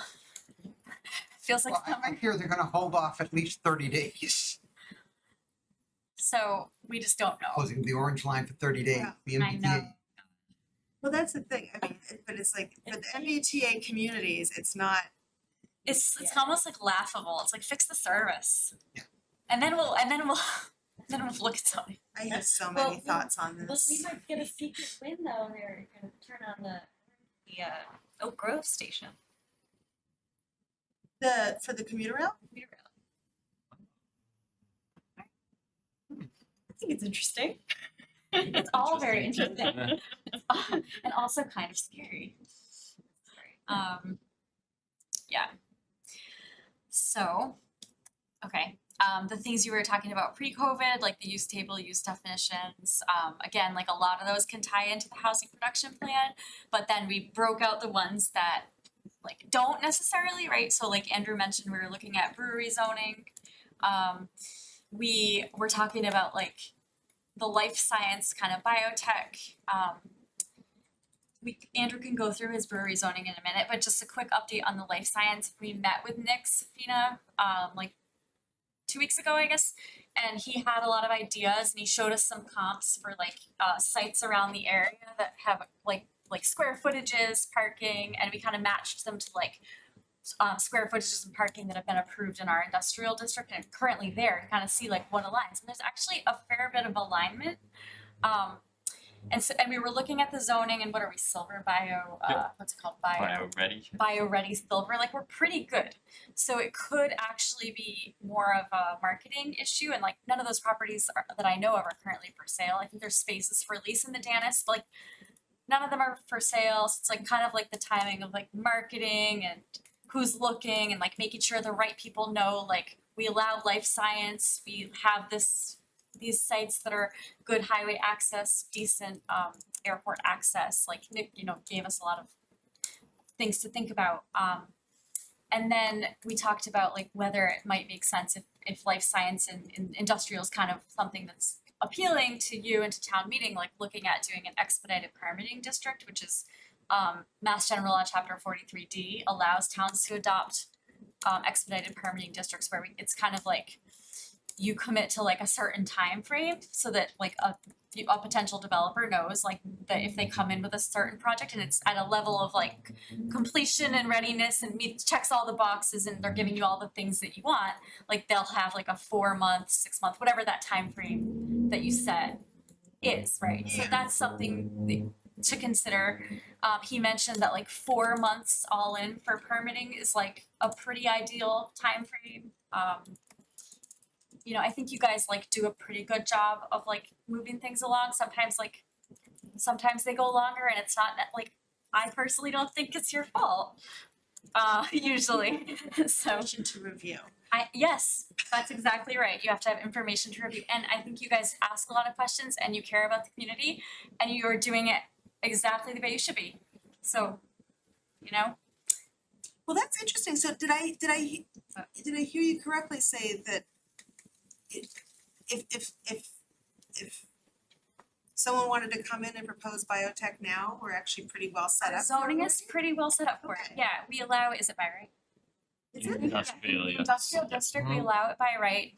Like Nick said, if we wanna delve into it and actually look at changing the zoning, we could be more specific about I wrote down these notes, like defining it a little bit more specifically so developers know like what we're talking about, and then like there's different what did he call it, biosafety levels, right? That like he said allowing by right up to like a biosafety level 2. And now like if you wanna pursue this, like he could come and do a much better job of explaining this than I can, but you know, there's like biosafety level 3 is like viral things we might not want in town, you know, there's like risks with different levels, right? So if we wanted to delve into it, we could be really specific. Okay. But currently, like the way it is right now, it's like it's not that bad. Is that expedited permitting thing something that other towns who have attracted more life sciences have done? So I'm not sure Nick actually was aware of that as an option. Yeah, I just know about it. I don't know if it's been used for life science, and I was intending on like researching it more to be more prepared for this conversation, which I could do for next time and kind of like figure out what it really means. and I've reached out to Burlington, who did Oh, some that's town right. meeting Burlington. development, identifying parcels with the partner to develop, and that helped expedite the process. Is that the third Ave? Yeah, so right. they've offered to meet with us whenever we're The Northloops? available. The Burlington Burlington staff, staff, sorry. okay, yeah, that's right, Burlington has done that. It's not for life science, but it's for like other types of development, so. Like if that's compelling, cause you know, there's a lot of talk about different things going on down there and, you know, mixed use and, you know, I don't really know specifically what any of the property owners would be thinking like long-term about what they would want, right? So, you know, there's a lot of like, things to work through, I guess. But it also never hurts to have it in zoning because it's not a mandate that it has to happen. It's just like saying, if you want it, it's here it is, you know, right? Did Nick mention a minimum size for a life sciences? So he did have some comps, I don't have. Like there's like obviously size sites, there's size like square footages of buildings, parking requirements. Do you want to screen share that? I'm looking at, Is that the one that Matt kind of was similar to what we have? Yes. Yeah, so like some of his like lot sizes and buildings square foots, like we are similar to what we have currently. right, I'm just wondering if there's actually any lots that currently would work for life sciences. If you need 50,000 square feet or you need 250,000 square Right. feet. I'm not even worried about the parking and everything else. Right. You can build up, but I didn't know if he gave us a roundabout number we'd be looking at. Yeah, so it like differs depending on what kind of like life science facility it is. Mhm. Just for like a frame of reference for you, the Market Basket, One General Way, 128 Marketplace, whatever, all those names is about 250,000 square feet all in on just that like mostly one level. Inside the building? The whole complex, including the Market Basket, it's quite large. So, yeah, because we kind of put that together on our end, and then he put this together, and then we were kind of looking, we're like, oh, these are not that far off. So, And even the parking space counts, like, we're pretty in line with like what we already have. So it's kind of, the sites that we have supported these types, like, these orders of magnitude, right? For other types of uses. So. So the recommendation here is to line up brewery and life science zoning for next April. Well. Oh, did I? Like, who wrote that? Oh, Did I? like if you want, you know, like if that's compelling to you, I mean, because there's a world of possibilities down in like the Eastern Gateway, you know, so yeah. Firearm sales. I would be interested in that. I can't speak Just for to add to your point of it, we don't have a minimum lot size requirement in the industrial zoning district. No, we don't, but I'm looking to see if there's actual properties Yes. that would Right. fit the limits. It seems like there are. Yeah. Even the ones that have some like site constraints like wetlands, are still have enough left over. All right, that's number one. Number two is, usually we do zoning in November, not April, because April is the budget. I feel like usually went out the window with COVID. We kind of got flip-flopped because Yeah. maybe we do it better in November than we do in April. Is that- The April Ah, is usually reserved for the budget, which takes 2 or 3 nights. And- Yeah. As we've seen, a simple zoning amendment can take a night and a half to 2 Two. nights. 2 full nights, Yeah. 10 hours. I don't know that I would have called that simple, but it was exhausting It for was- everybody. Yeah. That was an anomaly. Let's hope for that. Yeah. I remember when I first started working here, that was the way it was. Like we did zoning in November. But then it seems like the Smart Growth District expansion and the marijuana bylaw were rushed to April. And then ever since then that was like 2016 or 2017. Ever since then it was like So we ended up getting in a cycle. outdoor dining we did April 2020, 2021. 2021, yes, right. The problem is we're off cycle now. Because we pushed it, that's when we did all the work, and then we got it in April, Right. Well, and then we And couldn't. then we're not, and they were too far behind to then get too something far behind to ready for catch up to November. Yeah. It's tricky, yeah. And then with the 40R one, it was like we couldn't push it any longer. Like there was just too much pressure to like Right. get something Right. changed, right? So but we're happy to accommodate whatever. If you want to try to get back on schedule, I don't like are we under the gun on any of these things? No. Is this like a self-imposed schedule? It's what critical town for- meeting has been accustomed to in the past. It has been pointed out several times at town meeting. And as we pointed out, you know, the budget is 3 to 4 days. You throw in a 2-day worth of one zoning amendment, and you're now into 2-3 weeks of town meeting. It is true that then you get kind of inconsistent attendance for things that, you know, where people, and that has impacts on things where people are actually have strong opinions. It depends on who shows up which night. So what are we doing in November? Well, we agreed at a prior meeting that we weren't. Right, no, but I mean in general for Yeah. town meeting. It's like, okay, so maybe we still try for April, but we don't sweat it if we need to, unless there's something that we're really under the gun for. I mean, the outdoor dining was really important because we needed to help businesses stay viable during COVID. 40R was really important to do in April because we had to do something. And there was a lot of pressure to do something. There's less pressure for this, so we can try for April. And if we decide that, if we decide that we need another 6 months, we could do that. Right. We would have hearings in January, so like we would need to know like, are we working towards a hearing? Yeah. Like depending on what happens with MBTA communities and then like the town-owned properties that are being looked at, and you know, there could be things that do become more urgent.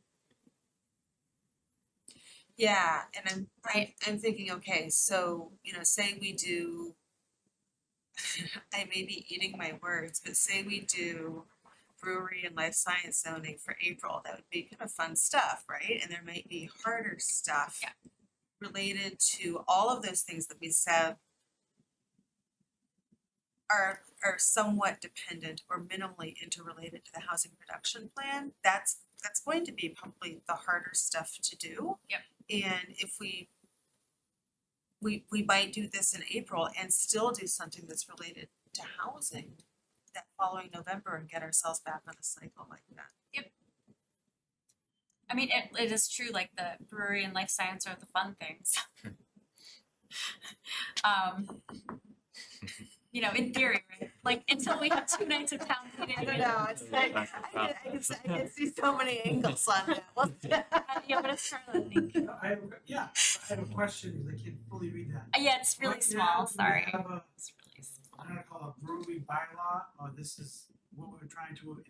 Do we have a use defined as for breweries, is what you're asking?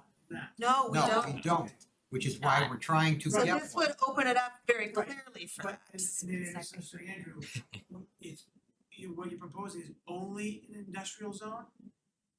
We haven't We haven't really gotten gotten there there yet. yet. Okay. Yeah. My thought was just for food for thought, is that that's one of the reasons we're having these beer gardens, to see if, is it kind of a little bit of a test.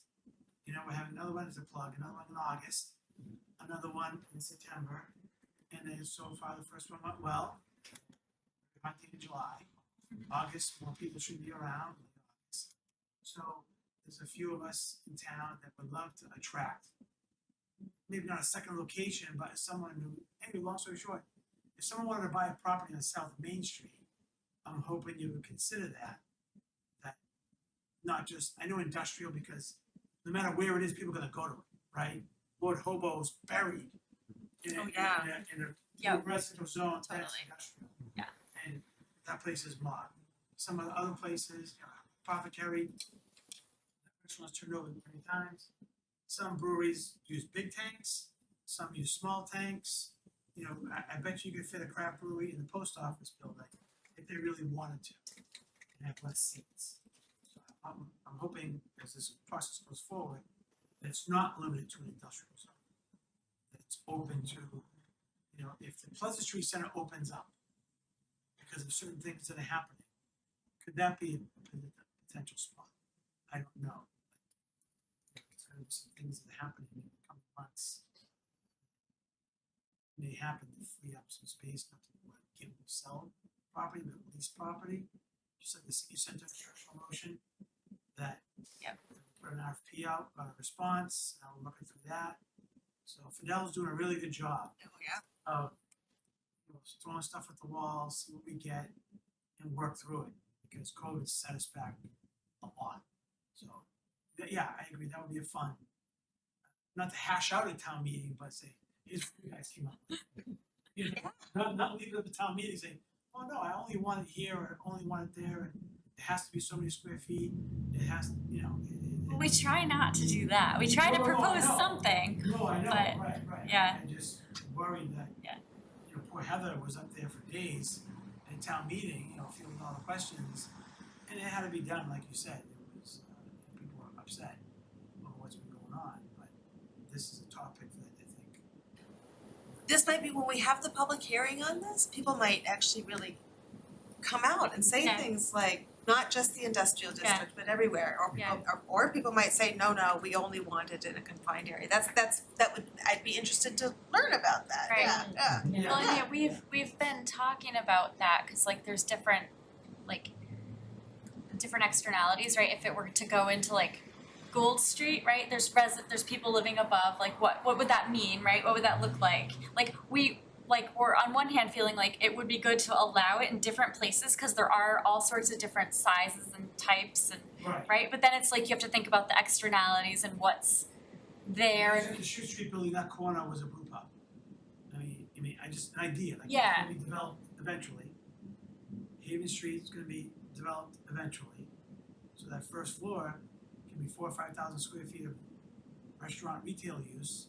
That's more than enough room for a small, anyway, yeah, it's possible. Yeah, Lots of possibilities. Lots of possibilities. Andrew, do you want to go through some of the stuff? He's done a lot of work on this already.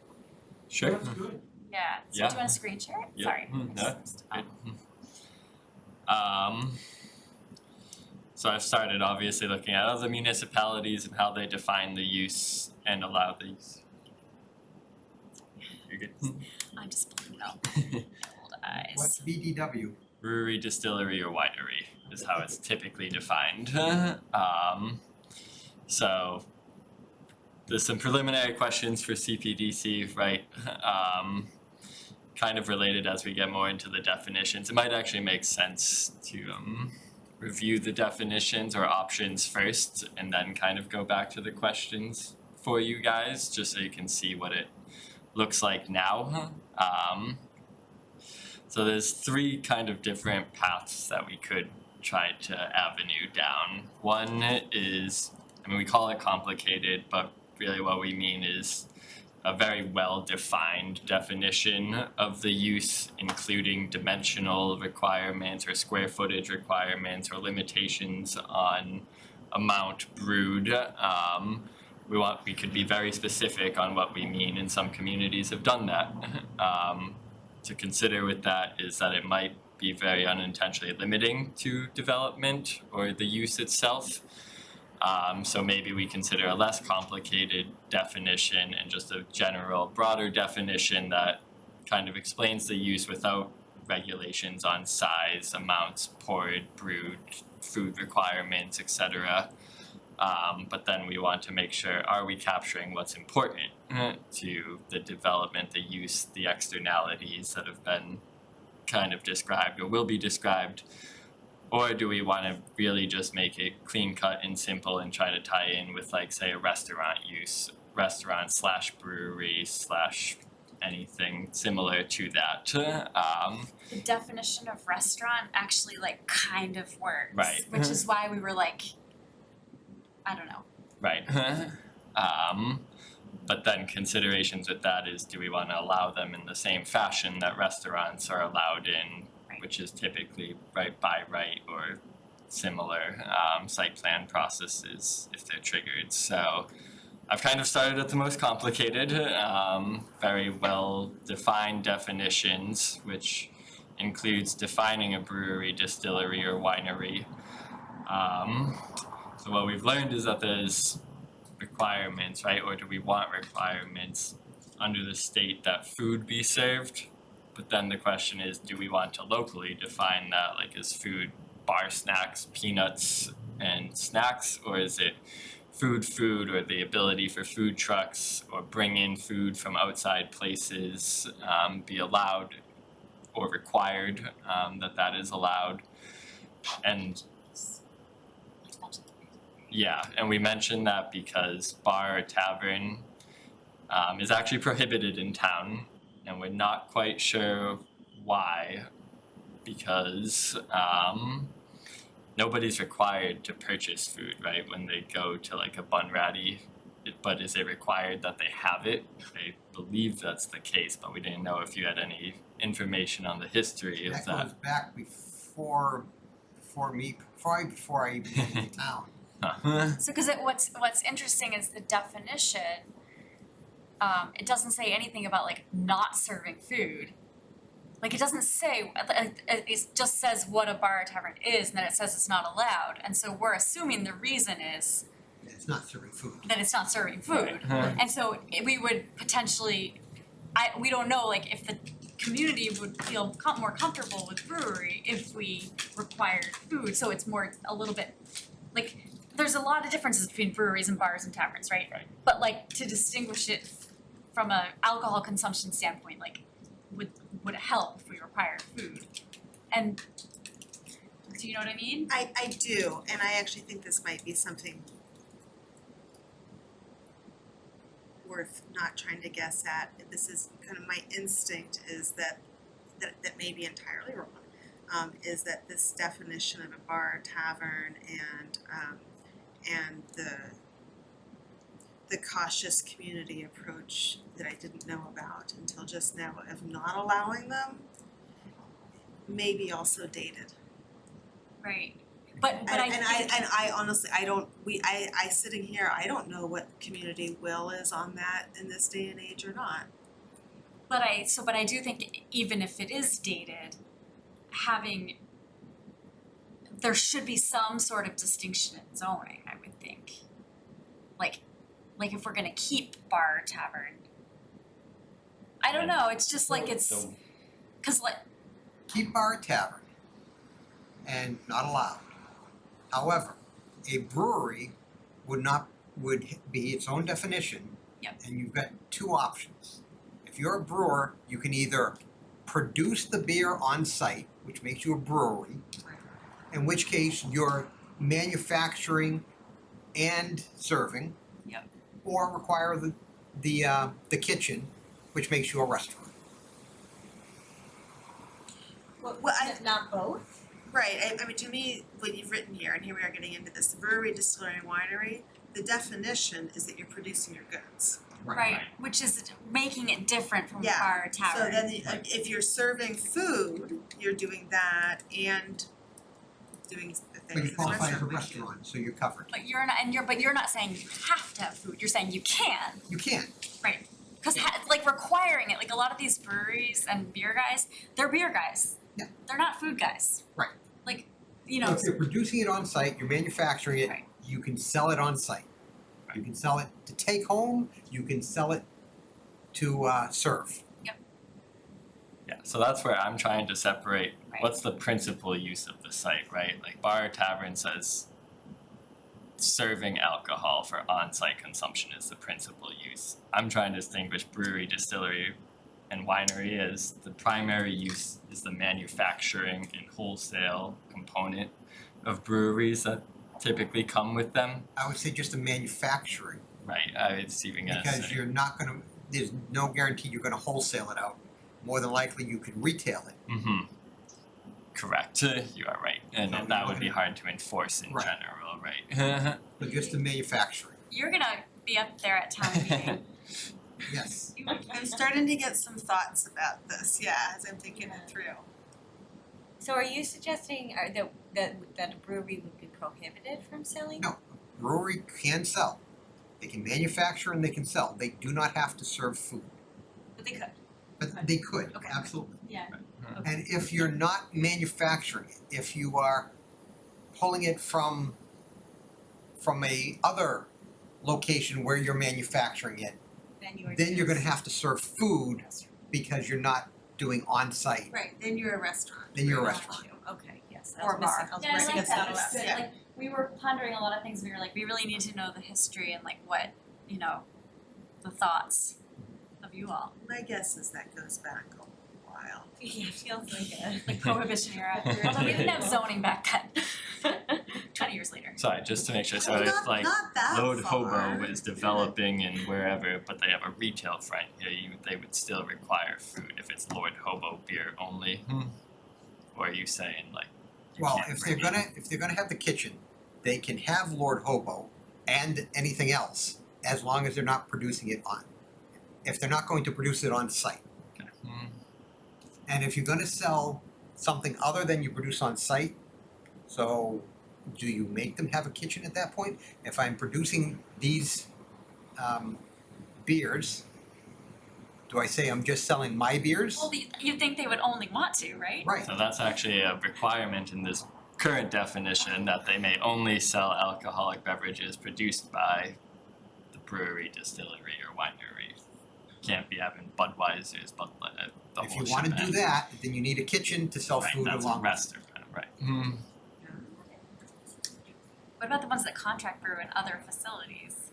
Yeah, I think we should look into that. I know some people I can ask about that, because there's this thing, I mean, so it's like, okay, so I think I'm just, we're not gonna write this right here tonight, but I think we should be careful about that. If we require that they, you know, and I'm open to just not breweries, but of course distilleries and wineries and being broad about that, because it used to be craft breweries were cool and then craft distilleries got cool. I mean, who knew, right? So anyhow, my thought is that there are ones out there where they are manufacturing and making, I'm thinking of a winery in particular, where they're making their own, but they don't make enough variety of their own, so they bring in, I think there's one I can think of where they bring in wine from another craft producer. It's not Yeah, mass produced, but it's kind of rounding out what they offer. So I'm just thinking that we might want to do some investigation with people in the field, to know what, to be careful not to hem it into. I mean, those are the big ones, but if we are even thinking about like very small, sometimes they complement their Yes, products right. with other craft libations that are brought in from elsewhere. Or they have some in one site and then they contract brew in other places and they might wanna bring those in. Yeah. But the point is, they've gotta manufacture something on site. Right. to Right, that's the Even- point. right. The point is that they're Right. selling their own brew. And Yeah. that's the distinction between a bar or tavern, which is just serving alcohol, they're not That's right. also making it on site, right? So yeah, I just wanna be clear, like, we're making a distinction, so it's like, Mhm. I mean, just for future interpretation's sake. Yeah. Right. Um, And so that's where kind of like it shifts to the accessory use of selling food in what we've defined as the tasting room, which, let me scroll down to that. So it can be a room that's attached to the brewery, distillery, or winery that allows the patrons to consume, sample, taste wine, eat, dine. But then again, in this complex definition, there's limitations on the size of the tasting room, where it can be, where it cannot be. And there was one more. Oh yeah, and that it can't take up parking. So that's a kind of combined complex definition of tasting room and how we limit such, and it's an accessory use related to the primary use of the production on site. So that's also the other distinction, right? what's the logic between not allowing it to occur in a parking area like a beer garden on a private property, like under outdoor commerce dining? Like, what if they wanted to do that? Right, so that was one of my questions, like, is that a real requirement that we would want? Because I agree that outdoor, if it's gonna be outdoor, then it should almost be allowed to utilize parking areas or adjacent areas if desired. But You that have is a lot of regulation within your definition. right, that's a, Yes. So yes, step one. Right, yeah. But anything on the outdoor, you just refer them back to your outdoor dining and allow those regulations to take place. So if they're gonna have it outdoors, either they reserve an area for it that doesn't significantly impact their parking, or they don't have it outdoors. Where do the restrictions on like the location of the tasting room come from? Salem and Beverly, Mass. Okay, cause I'm just thinking, last week I was at the something squirrel in Waltham. Nice. Yeah, and you're like right around all the stuff and you can see the canning, and I was like, this is so cool. Mhm. So I don't, that was just kind of a neat thing to watch, so I don't know that it's, if there are safety or other reasons for separating the tasting room physically, then I think that's a good idea, but another area where I think no need to be overly restrictive perhaps. Yeah. I agree. The robotics place is right next to it, Robotic, next to the mining school. that's why it was such a cool experience.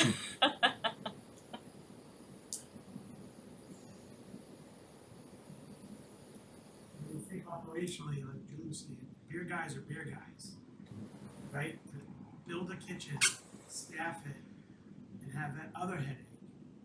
Yeah. where It's just, then you have, you're producing beer, like Tony said, I mean, if I did, you need a brewmaster, you need this, you need that, store the ingredients, and then you have a kitchen. Now they want, like, Lord Hobo, I think it's pizza and wings and a few things. Some places just serve pretzels. I These know. schools have Some food places trucks. just, They have food Right. trucks. there's so, yeah, food trucks, there's so many, night shift just says food trucks. Maybe a few things inside, chips and peanuts and whatever. So depending, yeah, everyone does it different, you know, Mighty Squirrel I went 2 years ago, cool space, a very cool space, industrial, totally industrial. And they make their own stuff, but I don't think they had a menu, per se. Mhm. But Yeah, I forget the food truck they have. They have a couple different ones. Great, great feedback to not overregulate or overcomplicate these, so I can do that. Yeah. And then the third part of the zoning is the use requirements, and how we allow it in reviews of any proposal. So at first we were considering by right in the industrial zoning district, and then currently it's special permit in business A and business B, which would trigger a review by the Cpdc. Currently, we don't have it. Well, currently we don't have it, currently proposed. He's Okay, proposing. okay. Sorry. Uh, I was like, But it's worth considering that if those are also proposed as a yes by right use in business A and B, it would likely trigger a site plan or minor site plan process through the CPDC. But the special permit is more discretionary, so you get a bit more control Yeah. than if you didn't like the externalities of such. Right. I think the special permit could be very handy in the non-industrial areas Right. specifically, especially like the mixed use buildings, like it's a cool concept to think about, but it might really not be great for the people who live upstairs. I agree. Yeah, I don't know So- if I can think of any like examples. There's one in Peabody called Granite Coast. It's right down the street from me and I've never been for some reason, but I will look into kind of how they manage that because there's 2 or 3 floors of residential above, but they aren't a big even production. Like, cause you'd almost need or want your developer to know that they were designing for that when they're coming to you guys and have those high ceilings and have those extra, whatever, like Nick could articulate, but like, just to, But you're gonna have to have special plumbing, special. the plumbing, yeah, Right, there's a lot of water. A Special lot of water, drainage, yeah. special ventilation, Yeah. everything Right. else. So, but the reality on mixed use, they're just giving us a token retail spot so they can get the extra 12 feet. right. It's like many of the projects that are constructed or that are approved might not accommodate like a 4,000 square foot, right? Like Postmark has a big space. Shoot Street, I forget what that ended up at. You have 2 small, Two. it was Two, 4,000 yeah, and it was total. weird, it was like awkward, Two. right? Yeah, one Yeah, was I mean, upstairs. potentially like the one, the Woburn Street one that has that whole floor dedicated, but I don't think, I don't know if they have like the height. Have the height You know, and- necessarily. So it's like retrofitting it or shoehorning it.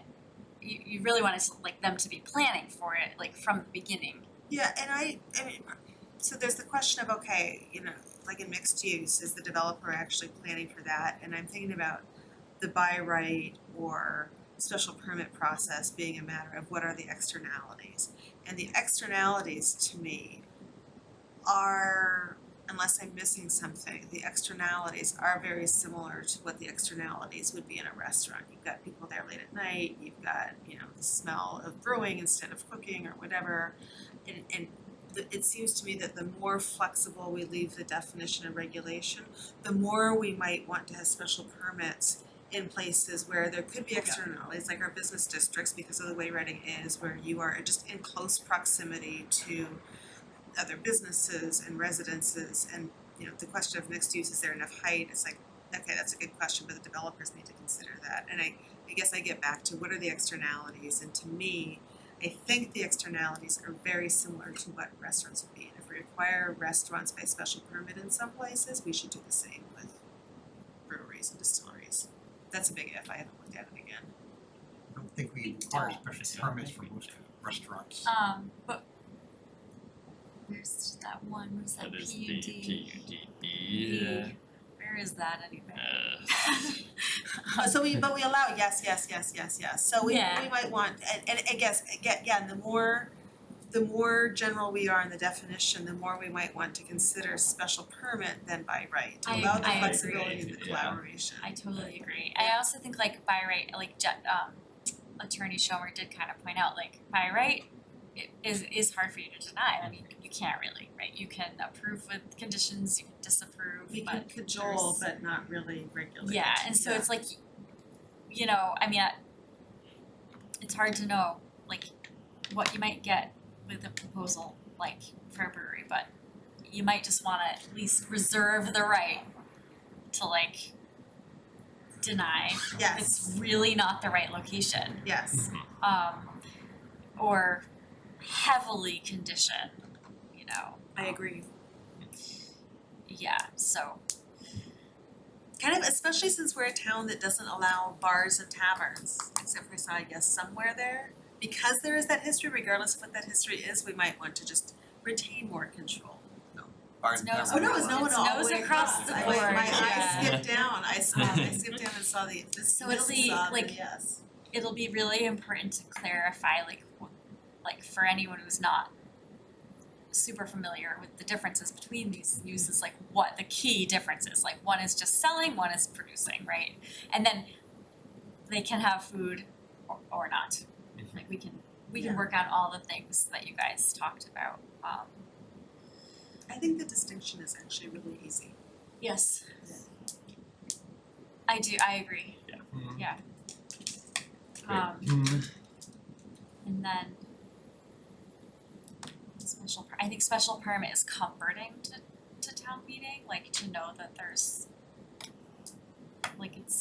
discretion, it's not by right. There's a whole like statutory public process built into it, which we do for site plan anyway, but we don't have to, right? So if you do feel special permits are appropriate, we could also look to add another subsection to the special permit criteria, which maybe instead of over-regulating a definition, you can have certain regulations within that bylaw, and we could look at that as well. Right. For when a special permit is You triggered. mean like for the tasting room? Right, well, for any component of a brewery, distillery, or winery. Right, yeah, just like some, more specific special criteria specific to that use, right? If Things you remember, really- we did the mixed use bylaw under special permit.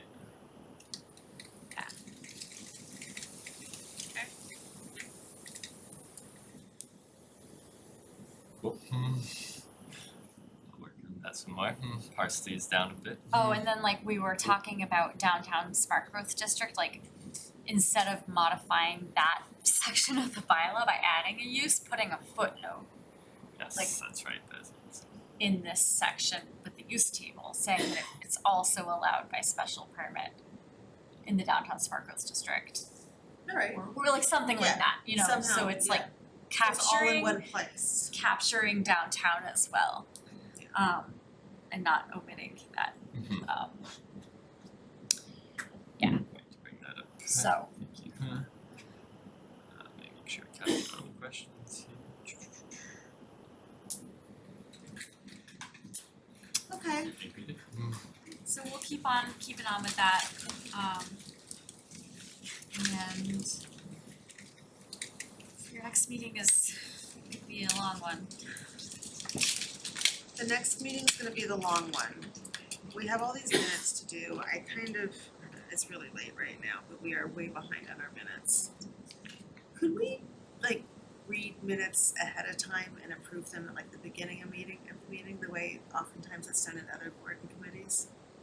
I personally find that weird, but You find that weird? yeah, cause you have all these people waiting for like the juicy business. No, and I'm thinking maybe you're But- you're right. We should not for the next meeting, but I personally would love to get to the place where it's like an expectation where like maybe not when we have 3 sets of minutes to review all at the same time, but if we have like 1 or 2 that we read it ahead of time, make the corrections so that we say, does anybody have any corrections? And then just approve them rather than read all the way through them. Or as we go through, do we send the corrections to Andrew and Julie? And they can quickly summarize, there were no corrections, or so-and-so made this. Right. Yes, We this could do correction. that too. Changes, yeah. Maybe we should keep them at the end, but we should try to do that before the next meeting. Everybody send their corrections ahead of time. If I had to guess, you're not doing minutes at your next meeting. You have a 10:30 PM hearing, Oh, right. let's not forget. So, Maybe when you send out your next message to us, still ask us to try to send you corrections so that when we get to the minutes, I feel like when we get so far behind in the minutes, it does get really hard for some of these projects, or like when we were doing the downtown smart growth bylaw, people do go back and read the video, watch the videos, I've learned. But it's hard for people to get accurate information about what we've actually done. yeah, So we should catch up. yeah, totally. Yeah. And I've been meaning to ask anyways, maybe this relates, but do you want me to maybe send the drive earlier in the week and I can include everything we have maybe the Monday before, just knowing that we're likely gonna get more things from applicants at the last minute? That's always the problem, because once I've downloaded it, I organized it on my drive, and now you're sending more information, I have to re-download. Right. And God forbid they send it at, I don't know, 6:45 at night. Yeah. We could also just circulate minutes separately in Yeah, an right. email. Yeah. or Yeah, that something. could work, Yeah. yeah, cause I don't download the Yeah. drive, I just link it so that I just get whatever fresh stuff you put in there, Yeah. yeah. I don't trust the internet around here. Yeah, maybe just send them ahead of Okay, time and we I can can have do like a that. little mini project to try to catch Yeah, up I on can them. clean Okay. a lot of them up and get them to you guys. Okay, thanks. Yeah. I think that's it for tonight. Yeah. Sounds lovely. Anything else, anyone? No, I can't think of any other There's developments. no public with us anymore, thank you for We do have Nancy Toomey on the Zoom. Oh, there it is, okay. Yeah. I don't, I know, I'm here, I apologize, but I was just waiting to see if they were talking about corner lots. yes, which we did have some Oh, okay. language on. But I'll have a lot to say when you get there, so that's okay. We don't need to talk about them tonight, it's too late. Are you ready for the definite, did you do your thinking about corner lots? Good night. Night, Carla. There's some proposed language and questions just for consideration. I just feel bad, Nancy, that you've hung out all this time and we're Oh, not. no, I'm working too, so it's not a Oh, problem. okay, alrighty, I don't feel bad then, okay, Yeah, don't feel bad, I've got work I'm doing, so I'm just listening.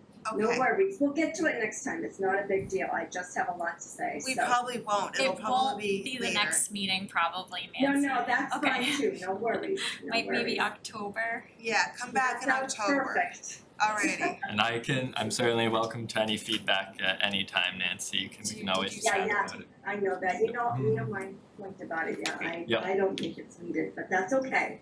We'll talk about it then. Okay, Alrighty. thank you, Alright, You're welcome. Good night. good one, have a good one.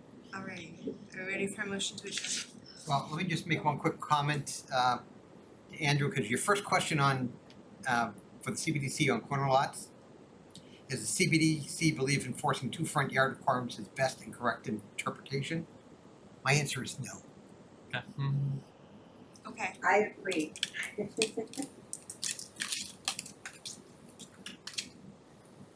I didn't look at it that closely, TBD.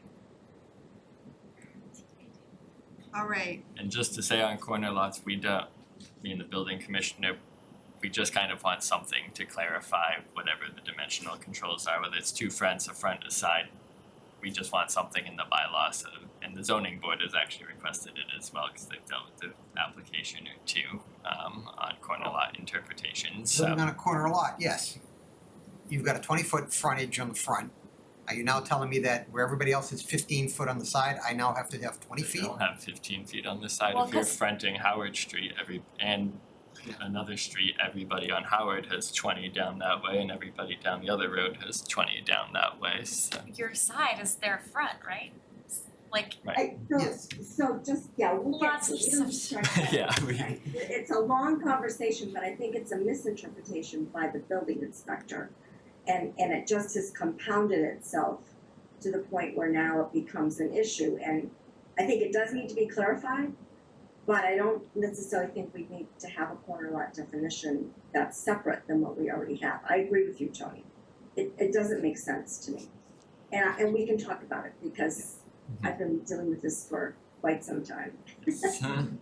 so because this is a problem, maybe we should just plan to talk about that in October, and kind of get that Yeah. conversation and moving he's along. gotten a lot of stuff ready, Okay, right? That sounds great. And we have town Thank you. council's looking at our non-conforming use bylaw as well. They're Okay. like, we asked them if they had ever seen a town that was like good, really neat and tidy, that like we could just like, and they were like, no, every town has challenges, the statute's really unclear, blah, blah, blah. But so they're gonna just look at our bylaw and like make some recommendations for things we might wanna add. okay, So that's also just we're waiting for that. And Fidel is gonna talk to select board about short-term rentals and firearm sales, and get their feedback on that maybe this at some point this week. So alright, that's also TBD. thanks. Lots of things. So, Lots of things that are all probably gonna come together. Yeah. Okay. Are we ready for a motion to adjourn now? sure.